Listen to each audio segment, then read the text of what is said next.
ಯತ್ರೈವ ಯತ್ರೈವ ಮನೋ ಮದೀಯಂ ತತ್ರೈವ ತತ್ರೈವ ತವ ಸ್ವರೂಪಂ. ಯತ್ರೈವ ಯತ್ರೈವ ಶಿರೋ ಮದೀಯಂ ತತ್ರೈವ ತತ್ರೈವ ಪದದ್ವಯಂ ತೇ.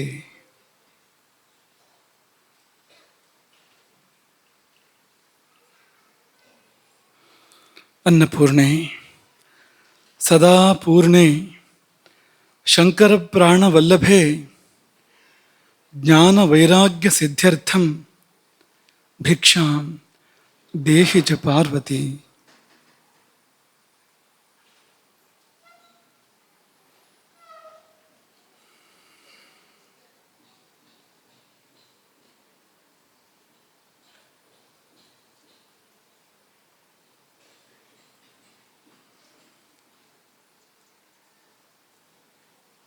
ನಮ್ಮೊಳಗಿನ ಅಗ್ನಿರಾಜ್ಯ ಅದು ನಿನ್ನೆಯ ಪ್ರವಚನ. ನಮ್ಮ ಪ್ರೀತಿಯ ಮಕ್ಕಳು ಯಾವುದನ್ನು ಕೂಡ ಮರೆಯೋದಿಲ್ಲ, ಎಲ್ಲವನ್ನು ಚೆನ್ನಾಗಿ ನೆನಪಿಟ್ಕೊಂಡಿರ್ತಾರೆ. ಹಾಗೆ ಇಂದಿನ ಪ್ರವಚನ ಪ್ರಾರಂಭ ಮಾಡೋದಕ್ಕಿಂತ ಮೊದಲು ನಿನ್ನೆಯ ಪ್ರವಚನದ ಮೆಲುಕು ಹಾಕುವ ಕಾರ್ಯವನ್ನು ಮಾಡೋಣ. ಅಲ್ಲೊಂದು ಇಲ್ಲೊಂದು. ಮಕ್ಕಳೇ, ನಮ್ಮ ಶರೀರದಲ್ಲಿ ಪಂಚಭೂತಗಳಲ್ಲಿ ಒಂದಾದ ವಾಯುವಿನ ನೆಲೆ ಯಾವುದು, ವಾಯುವಿನ ಕೇಂದ್ರ ಯಾವುದು ಹೇಳ್ತೀರಾ? ಹೇಳಿ, ಹಾಗೆ ಹೇಳಿ. ಎಲ್ಲಿದೆ ಅದು? ಹೃದಯ ಪ್ರದೇಶದಲ್ಲಿದೆ ಅಲ್ವಾ? ಅಲ್ಲಿ ವಾಯುವಿನ ಕುರುಹು ಏನಿದೆ? ಆ ಪರಿಸರದಲ್ಲಿ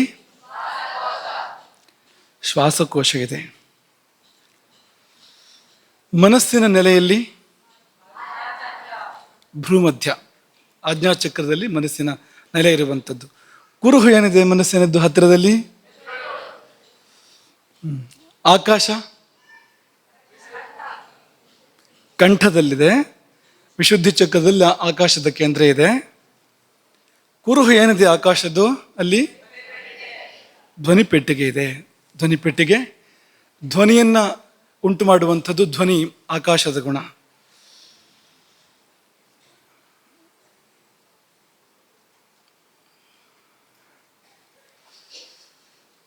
ಜಲದ ಕುರುಹು ಅದು ಎಲ್ಲಿದೆ? ಅದರ ಕುರುಹು ಯಾವುದು ಹೇಳ್ತೀರಾ? ಸ್ವಾಧಿಷ್ಠಾನ ಚಕ್ರ, ಕಿಬ್ಬೊಟ್ಟೆ ಪರಿಸರ, ಮೂತ್ರಕೋಶ ಇದೆ. ಜಲದ ಕುರುಹಾಗಿ ಅಲ್ಲಿ ಮೂತ್ರಕೋಶ ಇದೆ. ಎಲ್ಲಿ ಲಲಿತಾ ತ್ರಿಪುರ ಸುಂದರಿ ರಾಜರಾಜೇಶ್ವರಿ ತನ್ನ ಪತಿಯೊಡನೆ ಏಕಾಂತದಲ್ಲಿ ವಿಹರಿಸ್ತಾಳೆ? ಸಹಸ್ರಾರ ಚಕ್ರದಲ್ಲಿ. ಅದೆಲ್ಲಿದೆ? ನಡುನೆತ್ತಿಯಲ್ಲಿ. ನೆತ್ತಿ ಅಂದರೆ ನಡು, ಅದರ ನಡು ಅಂತ ಬ್ರಹ್ಮರಂಧ್ರ ಅಂತ ನಾವು ಕರಿತೀವಲ್ಲ, ಅಲ್ಲಿ. ಅದ್ಯಾಕೆ ಏಕಾಂತ? ಎಲ್ಲ ಜ್ಞಾನಿಗಳು ಅಲ್ಲೇ ಹೋಗಿ ಸೇರಿದಾರಲ್ಲ, ಆದರೂ ಏಕಾಂತ ಯಾಕೆ? ಜೋರಾಗಿ ಹೋದ ಮೇಲೆ ಒಂದೇ ಆಗ್ಬಿಡ್ತಾರೆ. ಹೋಗೋವರೆಗೆ ಬೇರೆ ಇದ್ರೂ ಕೂಡ ಹೋದ ಮೇಲೆ ಒಂದೇ ಆಗ್ಬಿಡೋದ್ರಿಂದ ಏಕಾಂತವೇ ಒಳೆಯುತ್ತೆ ಯಾವಾಗಲೂ ಅಲ್ಲಿ ಎಂಬುದಾಗಿ. ಅಗ್ನಿಯ ಎರಡು ಸ್ವಭಾವವನ್ನು ಹೇಳಿದ್ದು ನಿನ್ನೆ. ಒಂದೆಲ್ಲಿ ಮತ್ತೊಂದೆಲ್ಲಿ? ಒಂದು ಹೃದಯ, ಇನ್ನೊಂದು ನಾಭಿ, ನಾಭಿ ಪರಿಸರ. ಹೃದಯದಲ್ಲಿ ಅಗ್ನಿ ತೋರುವ ಗುಣ ಯಾವುದು? ಬೆಳಗುವುದು. ಜೀವಜ್ಯೋತಿಯಾಗಿ, ಜ್ಞಾನಜ್ಯೋತಿಯಾಗಿ, ಆತ್ಮಜ್ಯೋತಿಯಾಗಿ ಅದು ಬೆಳಗುತ್ತೆ ಅಗ್ನಿಯಲ್ಲಿ. ನಾಭಿಯಲ್ಲಿ ಸುಡುತ್ತಾ? ಅದು ಸುಟ್ಟರೆ ಏನೋ ತೊಂದರೆ ಆಗಬೇಕಾಗಿತ್ತಲ್ಲ ನಮಗೆ ಹೊಟ್ಟೆ ಒಳಗೆಲ್ಲ.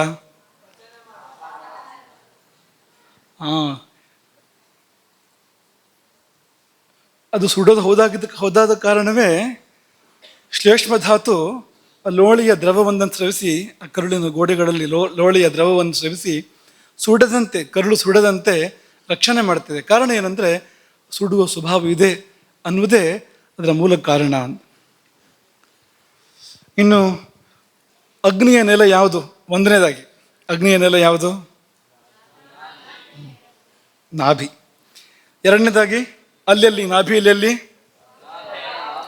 ವಾಮಪಾರ್ಶ್ವದಲ್ಲಿ ನಾವು ಎಲ್ಲಿಂದ ಎಲ್ಲಿಗೆ ಹೆಚ್ಚು ಪವಿತ್ರ?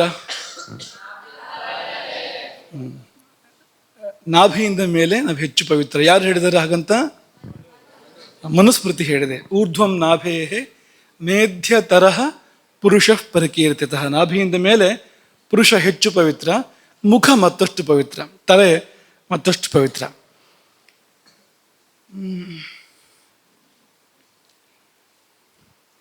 ನಾಭಿಯ ಎಡಭಾಗದಲ್ಲಿ ಅಗ್ನಿ ಇದೆ. ಅಲ್ಲೆಲ್ಲಿ? ಕೊಂಚ ಮೇಲೆ. ಭಾವಪ್ರಕಾಶದ ಶ್ಲೋಕ ಹೇಳಿದ್ವಲ್ವಾ ನಿಮಗೆ? ವಾಮದಿಶಾಯಾಮನಲೋ ನಾಭೇರೂರ್ಧ್ವೇಸ್ತಿ ಜಂತು ನಾಭಿಗಿಂತ ಕೊಂಚ ಮೇಲಕ್ಕೆ ಎಡಭಾಗದಲ್ಲಿ ಅಗ್ನಿ ನೆಲೆಸಿದೆ. ಹಾಗಾಗಿ ಏನು ಮಾಡಬೇಕು ನಾವು? ಎಡಮಗ್ಗುಲಾಗಿ ಮಲಗಬೇಕು.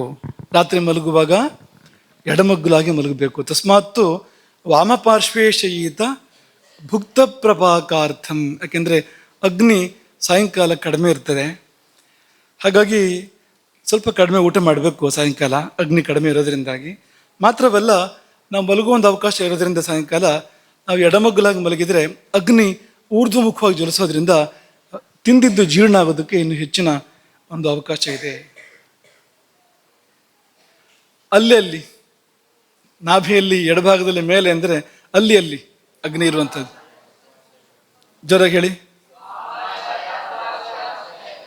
ಪಕ್ವಾಶಯ ಮತ್ತು ಆಮಾಶಯಗಳ ಮಧ್ಯದಲ್ಲಿ ಅಗ್ನಿ ಇದೆ. ಆಮಾಶಯ ಜಠರ. ಅದನ್ನು ಗ್ರಹಣಿ, ಅಗ್ನ್ಯಾಶಯ ಎಂಬುದಾಗಿ ಕೂಡ ಕರೆದಿದ್ದಾರೆ.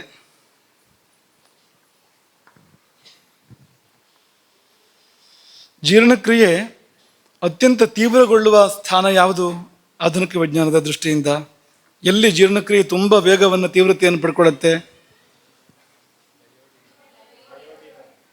ಆಯುರ್ವೇದ ಯಾವುದನ್ನು ಅಗ್ನಿಸ್ಥಾನ ಅಂತ ಕರೆದಿದೆ, ಅಲ್ಲಿಯೇ ಆಧುನಿಕ ವಿಜ್ಞಾನದ ಪ್ರಕಾರ ತುಂಬ ಚುರುಕುಗೊಳ್ಳುತ್ತೆ ಜೀರ್ಣಕ್ರಿಯೆ.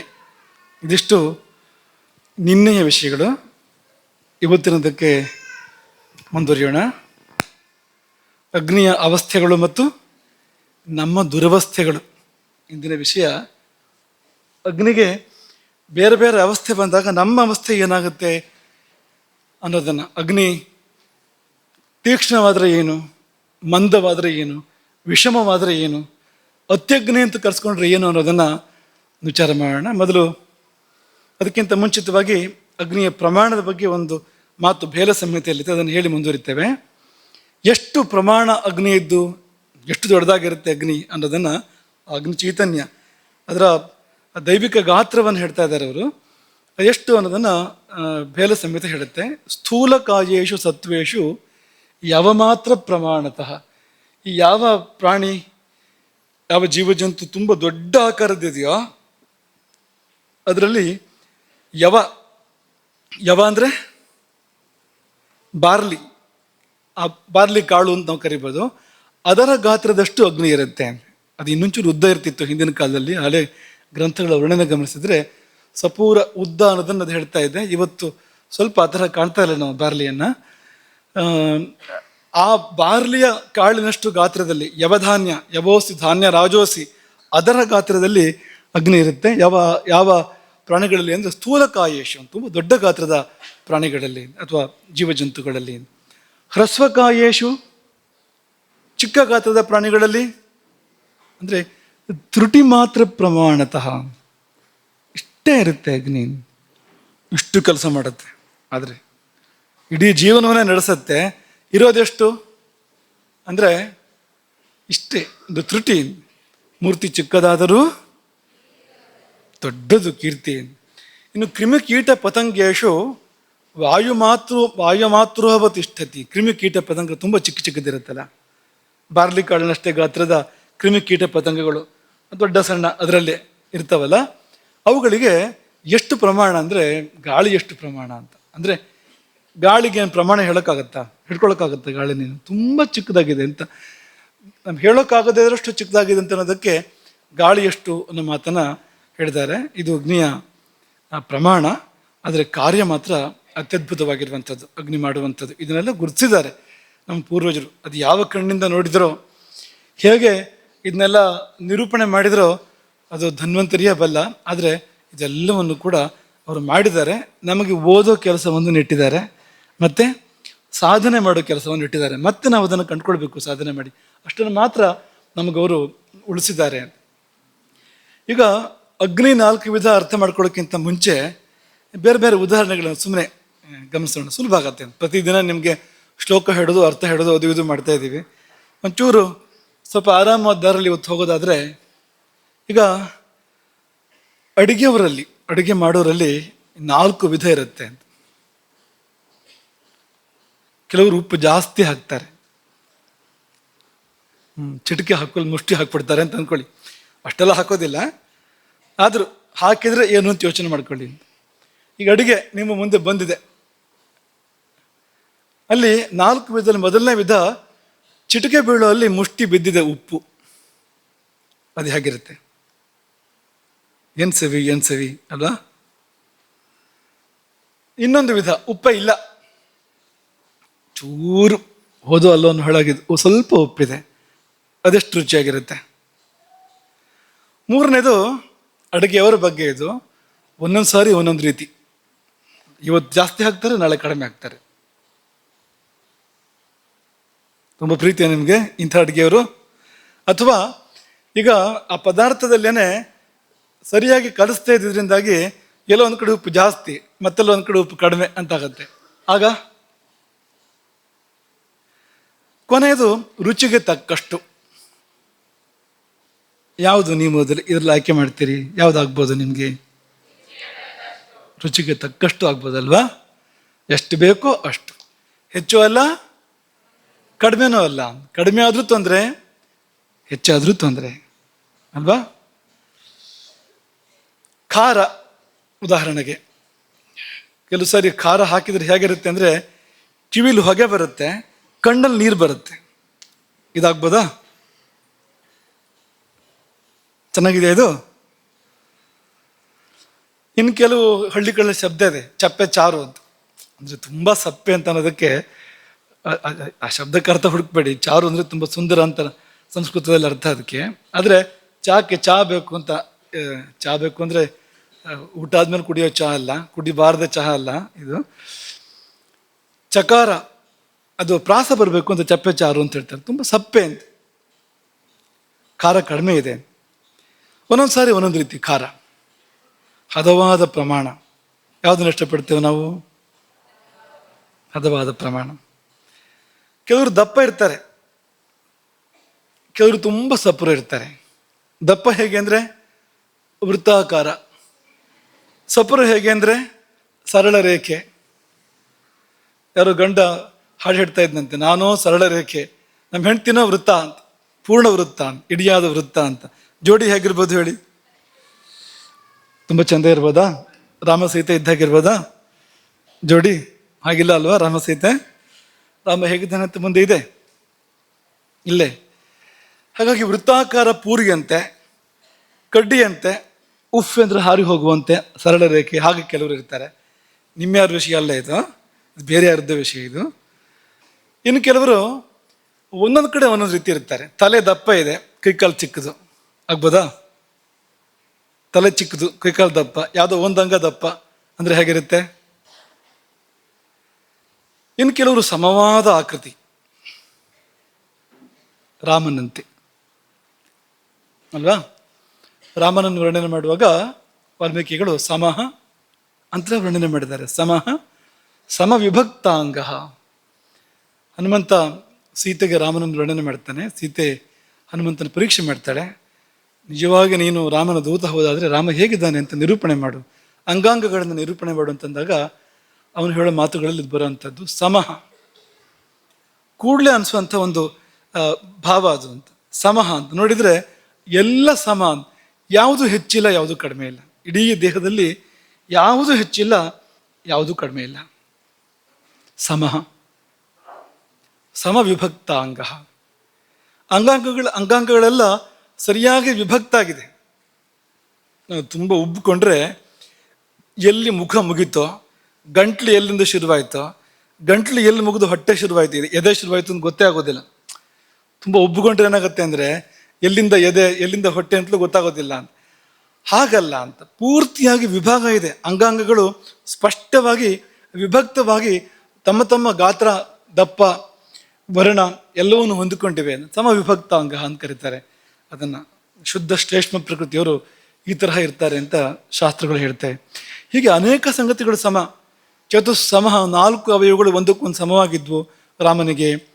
ಯಾವುದಾದಂತ ವರ್ಣನೆ ಕೊಡ್ತಾರೆ. ಬಾಹು, ಜಾನು, ಊರು, ಗಂಡ ಅಂತ 4 ಅವರು ಉದಾಹರಣೆ ಕೊಡ್ತಾರೆ. ಅಲ್ಲಿ 14 ಅಂಗಗಳು, ಜೋಡಿ ಅಂಗಗಳು ಅವು, ಒಂದಕ್ಕೊಂದು ಸಮ. ಉದ್ದ ಗಿಡ್ಡ ಇಲ್ಲ. 2 ಕಾಲು, ಒಂದು ಚೂರಿದ್ದ ಒಂದು ಚೂರು ಗಿಡ್ಡ ಇದ್ದರೆ ಏನಾಗುತ್ತೆ? ಇರುತ್ತೆ ಸಾಮಾನ್ಯವಾಗಿ ಎಲ್ರಿಗೂ, ಚೂರು ಇರುತ್ತೆ ಅಷ್ಟೆ. ಒಂದೇ ಸಮ ಇರೋದು ತುಂಬ ಅಪರೂಪ, ರಾಮನಂಥವರಿಗೆ ಮಾತ್ರ. ಇಲ್ಲದಿದ್ದರೆ ಒಂದು ಚೂರು ಆದರೂ ವ್ಯತ್ಯಾಸ ಇರುತ್ತೆ. ಸರಿಯಾಗಿ ಗುರುತಿಸಿದ್ರೆ ಗೊತ್ತಾಗುತ್ತೆ. ನಿಮ್ಮ ಭಾರ ಎಲ್ಲಿ ಬೀಳ್ತಾ ಇದೆ, ಯಾವ ಕಾಲ ಮೇಲೆ ಭಾರ ಬೀಳ್ತಾ ಇದೆ ನೋಡಿ ಗೊತ್ತಾಗುತ್ತೆ ನಿಮಗೆ. ಆಗ ಅದರಲ್ಲಿ ಒಂದು ಚೂರು ವ್ಯತ್ಯಾಸ ಇರುತ್ತೆ. ಕೈ ಆದರೂ 2 ಒಂದೇ ರೀತಿ ಇಲ್ಲ, ಸ್ವಲ್ಪ ವ್ಯತ್ಯಾಸ ಇದೆ. 2 ಕಣ್ಣು ಅಂದರೆ ಒಂದು ಚೂರರ ವ್ಯತ್ಯಾಸ ಇರುತ್ತೆ.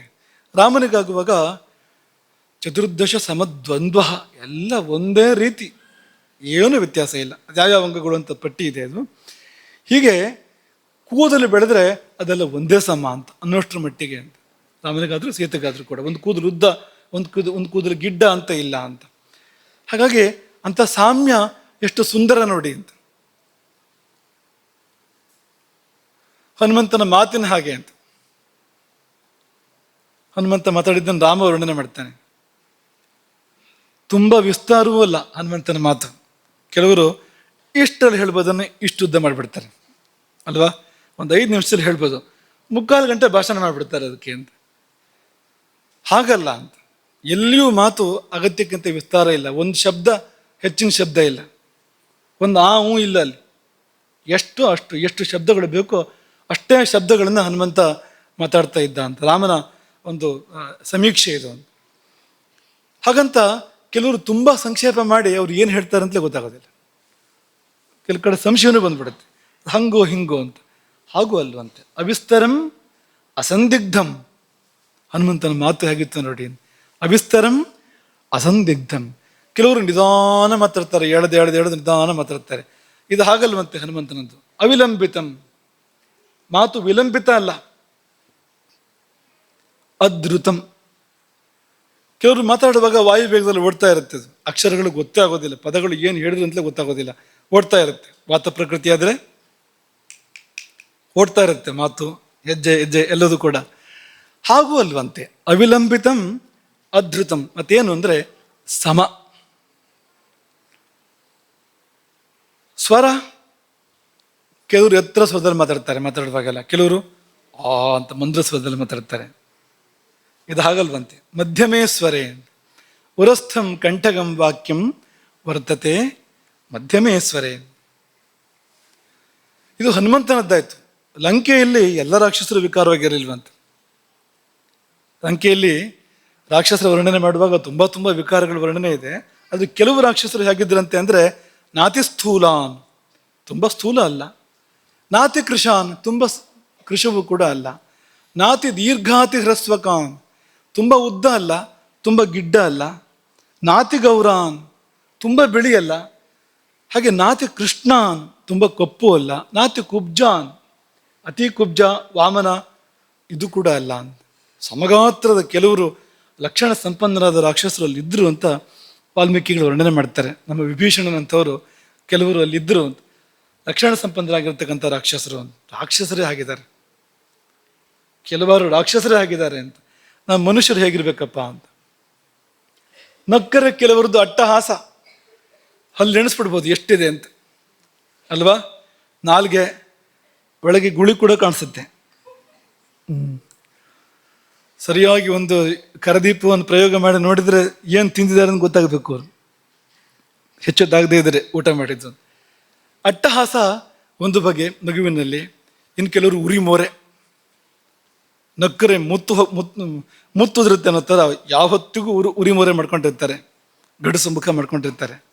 ಇಷ್ಟ ಆಗ್ತಾರೆ ನಿಮಗೆ ಇವರು? ಕೆಲವರಂತೂ ಒಮ್ಮೆ ಹಾಗೆ ಒಮ್ಮೆ ಹೀಗೆ, ಹೇಗೆ ಅಂತ ಹೇಳೋಕ್ಕೆ ಆಗೋದಿಲ್ಲ. ಯಾವಾಗ ಸಿಟ್ಟು ಬರುತ್ತೆ, ಯಾವಾಗ ಸಂತೋಷವಾಗಿರ್ತಾರೆ, ಯಾವಾಗ ನಗ್ತಾರೆ, ಹೇಳೋಕ್ಕೆ ಬರೋದಿಲ್ಲ ಅಂತ. ನಾವು ಅವರ ನಗು ನಿರೀಕ್ಷೆ ಮಾಡುವಂಥ ತಮಾಷೆ ಮಾಡಿದರೆ ಬ್ರಹ್ಮಾಂಡ ಕೋಪ ಬಂದ್ಬಿಡುತ್ತಾರೆ, ಕಚ್ಚೋಕೆ ಬರ್ತಾರೆ ಸೀದಾ ಅಲ್ವಾ. ಹೇಗಿರ್ತಾರೆ ಅಂತ. ಕೆಲವು ಸಾರಿ ನಮಗೆ ಮನಸ್ಸು ಚೆನ್ನಾಗಿರೋದಿಲ್ಲ, ಅವರು ತಮಾಷೆ ಮಾಡ್ತಾ ಇರ್ತಾರೆ, ನಗ್ತಾ ಇರ್ತಾರೆ, ಅವರು ನಮ್ಗೆ ಹೆಚ್ಚಾಗತ್ತೆ. ಹೇಗಿರ್ತಾರೆ ಕೆಲವರು ಅಂತ, ಒಮ್ಮೆ ಹಾಗೆ ಒಮ್ಮೆ ಹೀಗೆ. ಇದು 3 ಬಗೆಯ ನಗುಗಳು: ಅಟ್ಟಹಾಸ, ಅಹಾಸ, ವಿಷಮಹಾಸ, ಹಾಗೆ ಇನ್ನೊಂದು ಮಂದಸ್ಮಿತ. ಸ್ಮಿತವಿರಲಿ ವದನದಲ್ಲಿ, ಕಿವಿಗೆ ಕೇಳಿಸದಿರಲಿ ಅಂಥದ್ದು. ಹಲ್ಲು ಕಾಣಬಾರ್ದು, ಕಿವಿಗೆ ಕೇಳಬಾರ್ದು ನಕ್ಕಿದ್ದು ಅಂತ. ಯಾರು ಆ ಥರ ನಗೋರು?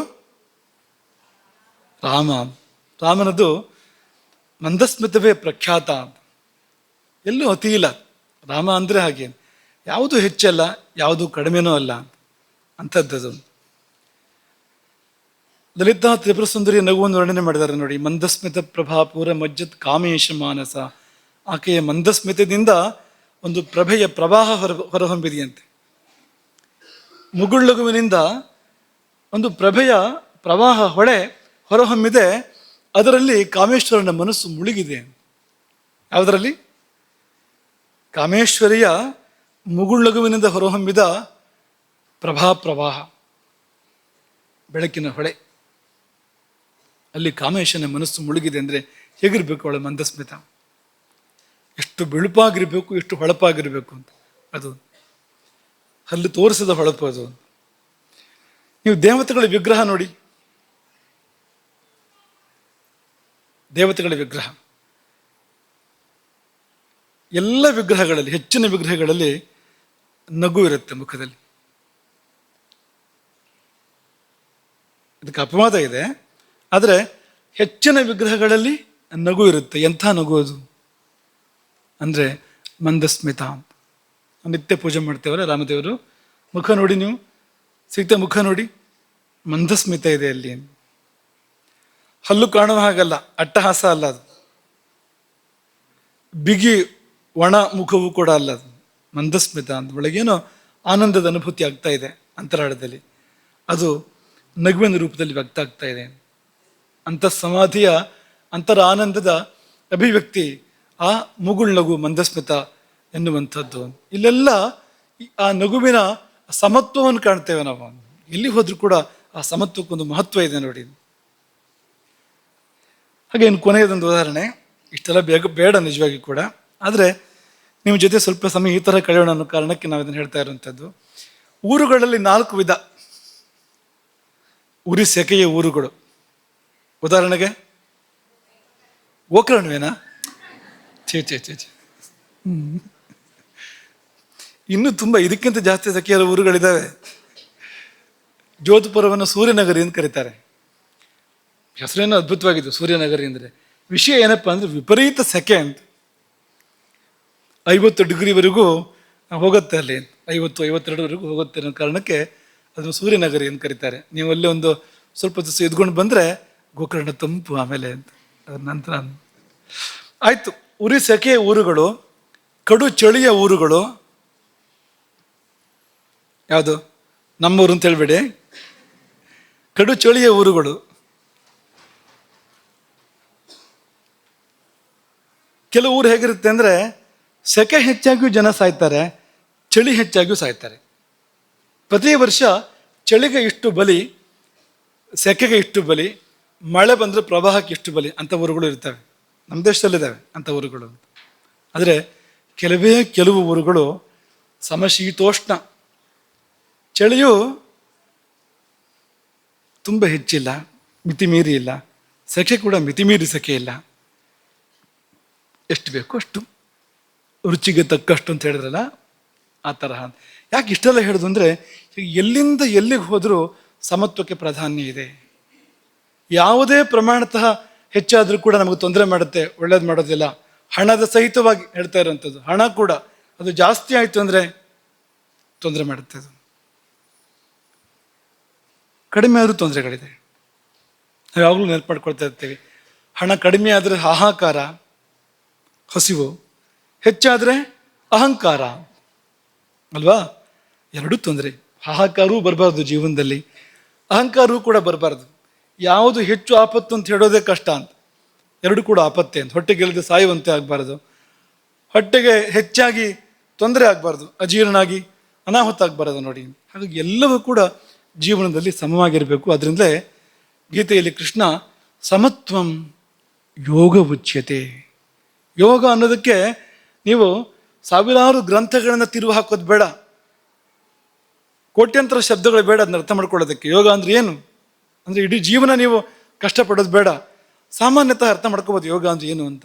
ಸಾಮ್ಯ, ಸಾಮ್ಯವೇ ಯೋಗ. ಆಯುರ್ವೇದ ಏನು ಹೇಳಿದೆ ಈ ಕುರಿತು? ಆಯುರ್ವೇದದ ಉದ್ದೇಶ ಏನು? ಧಾತು ಸಾಮ್ಯ ಅಲ್ವಾ? ಅಲ್ಲೂ ಇದೆ ನೋಡಿ ಸಾಮ್ಯ ಶಬ್ದ, ಸಮತ್ವ. ಈ ಧಾತುಗಳು ಸಾಮ್ಯವನ್ನು ಹೊಂದಬೇಕು ಅಂತ ಆಯುರ್ವೇದ ಹೇಳಿದರೆ, ಯೋಗ ತ್ರಿಗುಣಗಳು ಸಾಮ್ಯವನ್ನು ಹೊಂದಬೇಕು ಅಂತ ಹೇಳುತ್ತೆ. ಸತ್ವರ ಜಸ್ತಮ ಗುಣಗಳು ಸಾಮ್ಯವನ್ನು ಹೊಂದಬೇಕು. ಎರಡು ಒಂದೇ ಅದು. ಇದೊಂದು ಭಾಷೆ ಅದೊಂದು ಭಾಷೆ, ಇದೊಂದು ಪಂಥ ಅದೊಂದು ಪಂಥ. ಪಂಥ ಅಂದರೆ ದಾರಿ, ಇದೊಂದು ದಾರಿ ಅದೊಂದು ದಾರಿ, ಹೋಗಿ ಸೇರುವ ಗುರಿ ಒಂದೇ. ಅದೇ ಸ್ಥಾನಕ್ಕೆ ಹೋಗಿ ಎರಡೂ ಶಾಸ್ತ್ರಗಳು ಕೂಡ ಸೇರ್ತಾ ಇದ್ದಾವೆ. ಯಾವ ಸ್ಥಾನ ಅಂದರೆ ಸಾಮ್ಯ, ಸಾಮ್ಯದ ಸ್ಥಾನ ಅಂತ. ಹಾಗಾಗಿ ಎಲ್ಲವೂ ಹದಕ್ಕೆ ಬರಬೇಕು, ಎಲ್ಲವೂ ತನ್ನ ಮಿತಿಗೆ ಒಳಪಡಬೇಕು. ಮಿತಿ ಅಂದರೆ ಕಡಿಮೆ ಅಂತ ಅರ್ಥ ಅಲ್ಲ, ಮಿತಿ ಅಂದರೆ ಅಳತೆ ಅಂತ ಅರ್ಥ. ಕಡಿಮೆನೂ ಅಲ್ಲ ಹೆಚ್ಚು ಅಲ್ಲ, ಎಷ್ಟಿರಬೇಕು ಅಷ್ಟು, ಹೇಗಿರ್ಬೇಕು ಹಾಗೆ. ಇದೇ ಮಿತಿ ಎನ್ನುವಂಥದ್ದು. ಈಗ ಮನೆಯಲ್ಲಿ ಬೆಂಕಿ, ಉದಾಹರಣೆಗೆ ನೀವು ಅಗ್ನಿ ಬಗ್ಗೆ ನಾವು ಮಾತಾಡ್ತಾ ಇದ್ದೇವಲ್ಲ, ಎಲ್ಲಿರಬೇಕು ಅಲ್ಲಿರಬೇಕು. ಹಳೆ ಕಾಲದ ಕಥೆ ಆದರೆ ಅದು ಬಚ್ಚಲು ಒಲೆಯಲ್ಲಿರಬೇಕು, ಅಡುಗೆ ಮನೆ ಒಲೆಯಲ್ಲಿರಬೇಕು ಅಲ್ವಾ? ಎಲ್ಲೆಲ್ಲೂ ಬೆಂಕಿ ಅಂತಂದ್ರೆ ಭಾಗ್ಯವಾದು. ಒಲೆಯಲ್ಲಿ ಎಷ್ಟು ಉರಿಬೇಕು ಅಷ್ಟು ಉರಿಬೇಕು. ಅಟ್ಟಕ್ಕೆ ತಾಗಿ ಉರಿದ್ರೆ ಒಳ್ಳೇದದು, ಆರಿ ಹೋದ್ರೆ ಅದು ಒಳ್ಳೇದಲ್ಲ ನೋಡಿ. ನೀವು ಮಕ್ಕಳು ನಿತ್ಯ ಸ್ನಾನ ಮಾಡ್ತೀರಿ, ನೀರು ಜಾಸ್ತಿ ಬಿಸಿ ಆದರೆ ಹೇಗಾಗತ್ತೆ? ತಣ್ಣೀರಾದರೆ ಹೇಗಾಗತ್ತೆ? ಒಂದು ದಿವಸ ಬಿಸಿನೀರು ಒಂದು ದಿವಸ ತಣ್ಣೀರು, ಇದು ಹೇಗಾಗತ್ತೆ? ಅಥವಾ ಒಂದು ಅರ್ಧ ಬಿಸಿನೀರು ಸ್ನಾನ ಮಾಡೋ ಹೊತ್ತಿಗೆ ಖರ್ಚಾಗೋಯ್ತು, ಆಮೇಲೆ ತಣ್ಣೀರು ಸ್ನಾನ ಅಂದರೆ ಹೇಗಾಗತ್ತೆ ಅಲ್ವಾ? ಇಷ್ಟೇ ವಿಷಯ ಅಂತ, ಬೇರೆ ಏನೂ ಇಲ್ಲ, ಇಷ್ಟೇ ವಿಷಯ. ನೀವು ಅಡುಗೆ ಮಾಡುವಾಗ ಪದಾರ್ಥವನ್ನು ಬೇಯಿಸುವಾಗ ಅದು ಬೆಂಕಿ ಜಾಸ್ತಿ ಆದರೆ ಏನಾಗುತ್ತೆ? ಅದು ಸೀದು ಹೋಗುತ್ತೆ, ಸುಟ್ಟು ಹೋಗುತ್ತೆ ಅದು ಅಲ್ವಾ? ಬೆಂಕಿನ ಇಲ್ಲದೆ ಇದ್ದರೆ ಸರಿಯಾಗಿ ಬೇಯೋದೇ ಇಲ್ಲ, ತಿನ್ನಲು ರುಚಿ ಅಲ್ಲ ಅದು. ಇನ್ನು ಬೆಂಕಿ ಒಂದ್ಸರಿ ಜೋರು ಉರಿಯುತ್ತೆ, ಒಂದ್ಸಾರಿ ಮೆಲ್ಲ ಉರಿಯುತ್ತೆ. ಈ ಥರ ಆಗೋದಾದ್ರೆ ಆಗಲೂ ಪದಾರ್ಥ ರುಚಿ ಆಗೋದಿಲ್ಲ, ಬೇಕಾದ ಹದ ಬರೋದಿಲ್ಲ ಅಂತ. ಕೊನೆಯದಾಗಿ ಸಮಪ್ರಮಾಣದಲ್ಲಿ ಹದವಾಗಿ ಬೆಂದರೆ, ಅಗ್ನಿ ತುಂಬ ಸಮಪ್ರಮಾಣದಲ್ಲಿ ಉರಿದ್ರೆ ಆ ಆಹಾರ ತುಂಬ ರುಚಿಕರವಾಗಿರೋಕ್ಕೆ ಸಾಧ್ಯ ಇದೆ ನೋಡಿ ಅಂತ. ಹಾಗಾಗಿ ಹೀಗೆ ನಮ್ಮಲ್ಲಿ ಕೂಡ ಅಗ್ನಿಯಲ್ಲಿ 4 ಬಗೆ ಇದೆ. ನಮ್ಮೊಳಗೆ ಅಗ್ನಿ ಕೆಲವು ಬಾರಿ ಮಂದವಾಗತ್ತೆ, ಅಥವಾ ಕೆಲವರಿಗೆ ಕೆಲವು ಬಾರಿ ಕೆಲವು ಸಮಯದಲ್ಲಿ ಇದು ಅವಲಂಬಿತ. ಅದು ಎಲ್ಲರಿಗೂ ಎಲ್ಲವೂ ಆಗಬೇಕು ಅಂತಿಲ್ಲ, ಆಗ್ಬೋದು, ಇಂಥದ್ದೆಲ್ಲ ಬರ್ಬೋದು ಅಂತ. ಕೆಲವರಿಗೆ ಅಥವಾ ಕೆಲವು ಸಮಯದಲ್ಲಿ ಅಗ್ನಿ ಮಂದವಾಗ್ಬೋದು, ಅಗ್ನಿ ತೀಕ್ಷ್ಣವಾಗ್ಬೋದು. ವಿಷಮ ಅಂದರೆ ಒಂದ್ಸಾರಿ ಹಾಗೆ ಒಂದ್ಸಾರಿ ಹೀಗೆ, ಏನು ಮಾಡುತ್ತೆ ಅಂತ ಗೊತ್ತಾಗೋದಿಲ್ಲ ಅಂತ. ಆ ತರಹ ಆಗ್ಬೋದು, ಸಮವಾಗಿಯೂ ಇರ್ಬೋದು, ಎಲ್ಲವೂ ಆಗ್ಬೋದು. ಅಗ್ನ್ಯಾಶಯದ ಮೇಲೆ, ಅಗ್ನಿಯ ರಾಜಧಾನಿ ಮೇಲೆ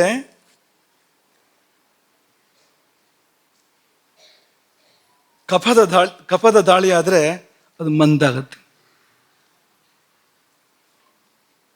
ವಾತದ ದಾಳಿ ಆದರೆ ಅದು ವಿಷಮ ಆಗುತ್ತೆ. ಅದು ವಾತದ ಸ್ವಭಾವ ಏನು? ಒಂದ್ಸಾರಿ ಬೀಸುತ್ತೆ, ಒಂದ್ಸಾರಿ ಬಿಡುತ್ತೆ, ಒಂದ್ಸಾರಿ ಬೀಸುತ್ತೆ, ಒಂದ್ಸಾರಿ ಜೋರು ಬೀಸುತ್ತೆ, ಒಂದ್ಸತಿ ನಿಧಾನ ಬೀಸುತ್ತೆ. ಈ ವೈಷಮ್ಯ ಅನ್ನೋದು ವಾತದ ಸ್ವಭಾವ ಅಂತ. ಹಾಗಾಗಿ ಅಗ್ನಿ ಕೇಂದ್ರದ ಮೇಲೆ ವಾತದ ದಾಳಿ ಆದರೆ ಅಗ್ನಿ ವಿಷಮ ಆಗುತ್ತೆ. ಹಾಗೆಯೇ ಅಗ್ನಿ ಕೇಂದ್ರದ ಮೇಲೆ ಪಿತ್ತದ ದಾಳಿ ಆದರೆ, ಪಿತ್ತ ಕೇಂದ್ರದ ಮೇಲೆ ಪಿತ್ತದ ದಾಳಿ ಆದರೆ, ಸ್ವಜನಸ್ಯ ಶತ್ರು ಅನ್ನೋ ತರಹ ಅದೇ ಅದರ ಮೇಲೆ ದಾಳಿ ಮಾಡುವಂಥ ಪ್ರಮೇಯಗಳು ಬಂದರೆ ಆಗ ಅದು ತೀಕ್ಷ್ಣ ಅಗ್ನಿ ಅಂತ ಅನ್ಸ್ಕೊಳುತ್ತೆ. ಮತ್ತು ಹೆಚ್ಚಾದರೆ ಅತ್ಯಗ್ನಿ ಅಂತಾಗುತ್ತೆ. ಭಸ್ಮಕ ಅಂತಾಗತ್ತೆ, ಆಮೇಲೆ ಭಸ್ಮಕಾಗ್ನಿ ಅಂತಾಗತ್ತೆ. ಇದು ಯಾವುದೂ ಇಲ್ಲ, ಎಲ್ಲ ಸಹಕಾರ ಕೊಡ್ತಾ ಇದ್ದೇವೆ ಅಂದರೆ ಸಮಾಗ್ನಿ ಅಂತಾಗತ್ತೆ. ಸಮಾನ ವಾಯು ತುಂಬ ಸರಿಯಾಗಿ ಕೆಲಸ ಮಾಡ್ತಾ ಇದ್ರಿ. ಸಮಾನೋ ನಾಭಿಮಂಡಲೆ, ಸಮಾನ ವಾಯುವಿನ ಕಾರ್ಯವೇ ಇದನ್ನು ಪಾಲನೆ ಮಾಡುವಂಥದ್ದು. ಯಾವುದನ್ನು? ಅಗ್ನಿಯನ್ನು ಪಾಲನೆ ಮಾಡುವಂಥದ್ದು. ಪ್ರಾಣಾಪಾನಗಳು ಅಗ್ನಿಯನ್ನು ಉರಿಸ್ತವೆ, ಸಮಾನ ಅದನ್ನು ಪಾಲಿಸ್ತದೆ, ನೋಡ್ಕೊಳ್ತದೆ. ಅದನ್ನು ಸಮಾನ ಸರಿಯಾಗಿ ನೋಡ್ಕೊಳ್ತಾ ಇದ್ರೆ, ಸಮಾನವನ್ನು ನಾವು ಸರಿಯಾಗಿ ಇಟ್ಟಿದ್ರೆ ಆಗ ಏನಾಗ್ತಾನೆ ಮನುಷ್ಯ ಅಂದರೆ ಸಮಾಗ್ನಿ ಆಗ್ತಾನೆ. ಅವನ ಅಗ್ನಿ ಅದು ಹೆಚ್ಚು ಅಲ್ಲ, ಕಡಿಮೆಯೂ ಅಲ್ಲ. ಎಷ್ಟು ಅಂದರೆ ಎಷ್ಟು ಬೇಕು ಅಷ್ಟು, ಹೇಗೆ ಬೇಕು ಹಾಗೆ. ಹೇಗಿದ್ದರೆ ನಾವು ಆರೋಗ್ಯವಾಗಿರ್ಬೋದು, ಚೆನ್ನಾಗಿರ್ಬೋದು, ಹಾಗೆ ಇರುತ್ತದೆ ಅಗ್ನಿ. ಹಾಗಾಗಿ ನಿಮ್ಗೆ ಗೊತ್ತಿದೆ ಅಗ್ನಿಯಿಂದಲೇ ಹಸಿವು ಅಂತ ಅಲ್ವಾ? ತೀಕ್ಷ್ಣ ಅಗ್ನಿ, ಅತ್ಯಗ್ನಿ ಆದಾಗ ಹಸಿವು ತುಂಬ ಆಗುತ್ತೆ, ಹೊಟ್ಟೆಗೆ ಬೆಂಕಿ ಬಿದ್ದಿದೆ ಅನ್ನೋ ಥರ ಆಗುತ್ತೆ. ಆಗ ತಿಂದಿದ್ದೆಲ್ಲ ಭಸ್ಮ ಅನ್ನೋ ಥರ ಆಗ್ಬೋದು. ಅದು ಮುಂದುವರೆದಾಗ ಇನ್ನೂ ಹೆಚ್ಚು ಅಂತ ಆದಾಗ ಈಗಷ್ಟೇ ಊಟ ಮಾಡಿದ್ದು ಮತ್ತೆ ಹಸಿವಾಯಿತು ಅಂತ. ಎಷ್ಟು ಹಸಿವಾಗೋದು ಅಂದರೆ ಏನಾದ್ರು ತಿನ್ನಲೇಬೇಕು ಅಂತ ಅನ್ನೋಷ್ಟು ಹಸಿವಾಗೋದು. ತಿಂದಿದ್ದೆಲ್ಲ ಭಸ್ಮ ಅಂತ, ಅದು ಇನ್ನೂ ಏನೇನು ಭಸ್ಮ ಮಾಡ್ತಾ ಇರುತ್ತೆ ಒಳಗಡೆ ಯಾರಿಗೂ ಗೊತ್ತದು. ಅಂಥ ಅಗ್ನಿ ಬೇಕಾದದ್ದನ್ನು ಭಸ್ಮ ಮಾಡ್ಬೋದು, ಬೇಡವಾದ್ದನ್ನು ಮಾತ್ರ ಅಲ್ಲ. ಶರೀರಕ್ಕೆ ಬೇಕಾಗುವಂಥ ಧಾತುಗಳನ್ನು ಕೂಡ ಅದು ಸುಡಬಹುದು ಅಂತ, ಸಾಧ್ಯ ಇದೆ ಅಂತ. ಮಂದಾಗ್ನಿ ಆಗಿಬಿಟ್ರೆ ಬೇಕಾಗಿದ್ದನ್ನು ಸುಡೋದಿಲ್ಲ, ಸುಡಬೇಕಾಗಿದ್ದನ್ನು, ಬೇಯಿಸಬೇಕಾಗಿದ್ದನ್ನು ಅಥವಾ ಪಚನ ಮಾಡಬೇಕಾಗಿದ್ದನ್ನು ಕೂಡ ಪಚನ ಮಾಡೋದಿಲ್ಲ.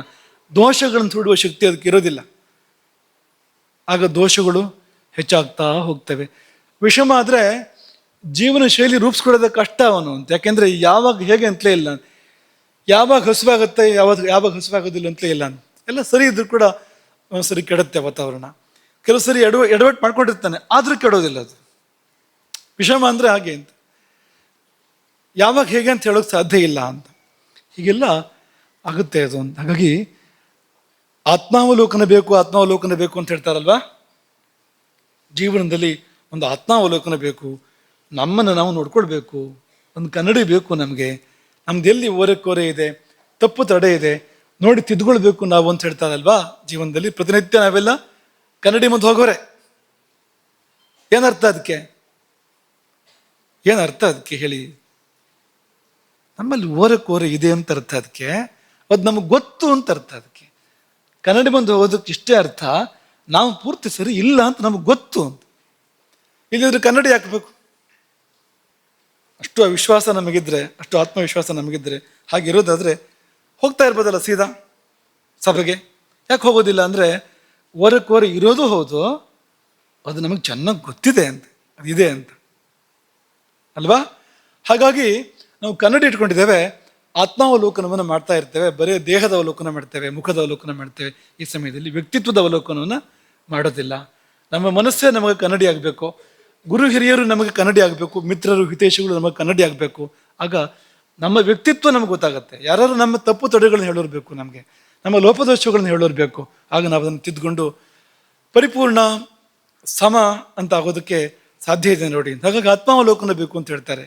ಹಾಗೆಯೇ ಅಗ್ನಿ ಅವಲೋಕನವೂ ಕೂಡ ಬೇಕು. ಆರೋಗ್ಯವಾಗಿರ್ಬೇಕು ಅಂತಾದರೆ ಒಬ್ಬ ಮನುಷ್ಯ ಸದಾ ಅಗ್ನಿ ಅವಲೋಕನವನ್ನು ಮಾಡ್ಕೊಳ್ಬೇಕು. ತನ್ನ ಅಗ್ನಿ ಹೇಗಿದೆ ನೀವು ನಿಮ್ಮನ್ನು ನೀವೇ ನೋಡ್ಕೊಳ್ಳಿ. ಈಗ ಹೇಗಿದ್ದೀರಿ ನೀವು ಯಾವುದು? ನೀವು ಸಮಾಗ್ನಿಯ, ನೀವು ವಿಷಮಾಗ್ನಿಯ, ಮಂದಾಗ್ನಿಯ, ತೀಕ್ಷ್ಣಾಗ್ನಿಯ, ಯಾವುದು ನೀವು? ನಿಮ್ಮೇ ಯೋಚನೆ ಮಾಡೋಕ್ಕೆ ಸಾಧ್ಯ ಇದೆ. ಲಕ್ಷಣಗಳು ಗೊತ್ತಾದ ಮೇಲೆ ನಿಮ್ಮನ್ನು ನೀವೇ ಪರಿಶೀಲನೆಗೆ ಒಳಪಡಿಸ್ಕೊಳ್ಳೋಕೆ ಸಾಧ್ಯ ಇದೆ. ನಾನು ಯಾವ ಜಾತಿಗೆ ಸೇರಿದೆ, ಆ ಜಾತಿಗೆ ತಕ್ಕ ಆಹಾರ ವಿಹಾರಗಳನ್ನ ಹೇಳಿದ್ದಾರೆ ಅಂತ. ನೀನು ಅದಾದರೆ ಇದು ತಿನ್ನು, ಇದಾದರೆ ಇನ್ನೊಂದು ತಿನ್ನು ಅಂತ ಅದಕ್ಕೆ ಬೇಕಾಗಿರ್ತಕ್ಕಂಥ ಆಹಾರಗಳನ್ನು ಹೇಳಿದ್ದಾರೆ. ಅದರಿಂದಾಗಿ ಅಗ್ನಿ ನಮಗೆ ದೋಷಪ್ರದವಾಗದೇ ಇರ್ಬೋದು. ಅವಲೋಕನ ಮಾಡ್ಕೊಳ್ಬೇಕು ಅಂತ. ಹಾಗಾಗಿ ಈ ಎದ್ದ ಕೂಡಲೇ ಏನು ಮಾಡೋದು ಅಂತ ಕೇಳಿದ್ರೆ ಆಯುರ್ವೇದ ಇದನ್ನು ಹೇಳುತ್ತೆ. ಹೇಳ್ತಿದ್ದ ಹಾಗೇನೆ ಇನ್ನು ಏನಾಗಿಲ್ಲ, ಪ್ಲಾಸ್ಟಿಕ್ ಬಾಯಿಗೆ ಹಾಕಾಗಿಲ್ಲ. ಪ್ಲಾಸ್ಟಿಕ್ ಅಂದ್ರೆ ಏನು ಹೇಳಿ? ದಂತಧಾವನ ಮಾಡ್ತೇವಲ್ವ. ಎದ್ದು ಕೂಡಲೇ ಮನುಷ್ಯ ಮಾಡೋ ಕೆಲಸ ಏನಂದ್ರೆ, ಯಾವುದು ಪ್ಲಾಸ್ಟಿಕ್ಕೋ ಯಾವುದು ರಾಸಾಯನಿಕ ವಿಷವೋ ಅದನ್ನು ಬಾಯಿಗೆ ಹಾಕಿ ದಿನ ಪ್ರಾರಂಭ ಅಲ್ವಾ. ಅದು ಪ್ಲಾಸ್ಟಿಕ್ಕು. ಕೂರ್ಚ ಯಾವುದಿದೆ, ದಂತ ಕೂರ್ಚ, ಅದು ಪ್ಲಾಸ್ಟಿಕ್ಕು. ಅದ್ರ ಮೇಲೆ ಏನು ಹಾಕ್ಕೊಳ್ತೇವೆ, ಅದು ಪಕ್ಕಾ ವಿಷ. ಇದರಿಂದಾಗಿ ದಿನ ಪ್ರಾರಂಭ ಮಾಡ್ತೇವಲ್ವಾ. ಸುಮ್ಮನೆ ಮಾತು ಹೇಳಿದ್ದು. ಈ ದಂತಧಾವನವು ಮತ್ತೊಂದು ಇವೆಲ್ಲಕ್ಕಿಂತ ಮುಂಚಿತವಾಗಿ ಹೇಳ್ತಾ ಇದ್ದ ಹಾಗೆ, ಎಚ್ಚರ ಆಗ್ತಾ ಇದ್ದ ಹಾಗೇನೆ ಏನ್ ಮಾಡ್ಬೇಕು ಅಂತ ಹೇಳಿದೆ ಆಯುರ್ವೇದ ಅಂದ್ರೆ ಜೀರ್ಣಂ ನಿರೂಪಯನ್. ಕಣ್ಣು ಬಿಡುವಾಗಲೇ ಹೊಟ್ಟೆ ಕಡೆ ಗಮನ ಕೊಡಬೇಕು. ಜೀರ್ಣಂ ನಿರೂಪಯನ್. ರಾತ್ರಿ ಮಾಡಿದ ಊಟ ಜೀರ್ಣ ಆಗಿದೆಯೋ ಇಲ್ವೋ ಅದೇ ಗೊತ್ತಾಗತ್ತೆ. ಜೀರ್ಣ ಆಗಿದೆಯೋ ಇಲ್ವೋ ಅಂತ ಹೊಟ್ಟೆ ಒತ್ತಿ ನೋಡ್ಕೊಂಡ್ರೆ ಗೊತ್ತಾಗತ್ತಾ ಜೀರ್ಣ ಆಗಿದೆಯೋ ಇಲ್ವೋ ಅಂತ. ನೀವು ಹಗುರಾಗಿರ್ತೀರಿ. ಜೀರ್ಣ ಆಗಿದ್ರೆ ನೀವು ಹಗುರಾಗಿರ್ತೀರಿ ಅಲ್ವಾ. ಉದ್ಗಾರ ಶುದ್ಧಿ ಅಂತ ಹೇಳ್ತಾರೆ. ತೇಗಿದ್ರೆ ಆ ತೇಗಿನಲ್ಲಿ ಯಾವುದೇ ಗಂಧ ಇರಬಾರ್ದು. ಉದ್ಗಾರ ಅಂದ್ರೆ ತೇಗು. ತೇಗಿನಲ್ಲಿ ಯಾವುದೇ ಗಂಧ ಪರಿಮಳ ಇರಬಾರ್ದು.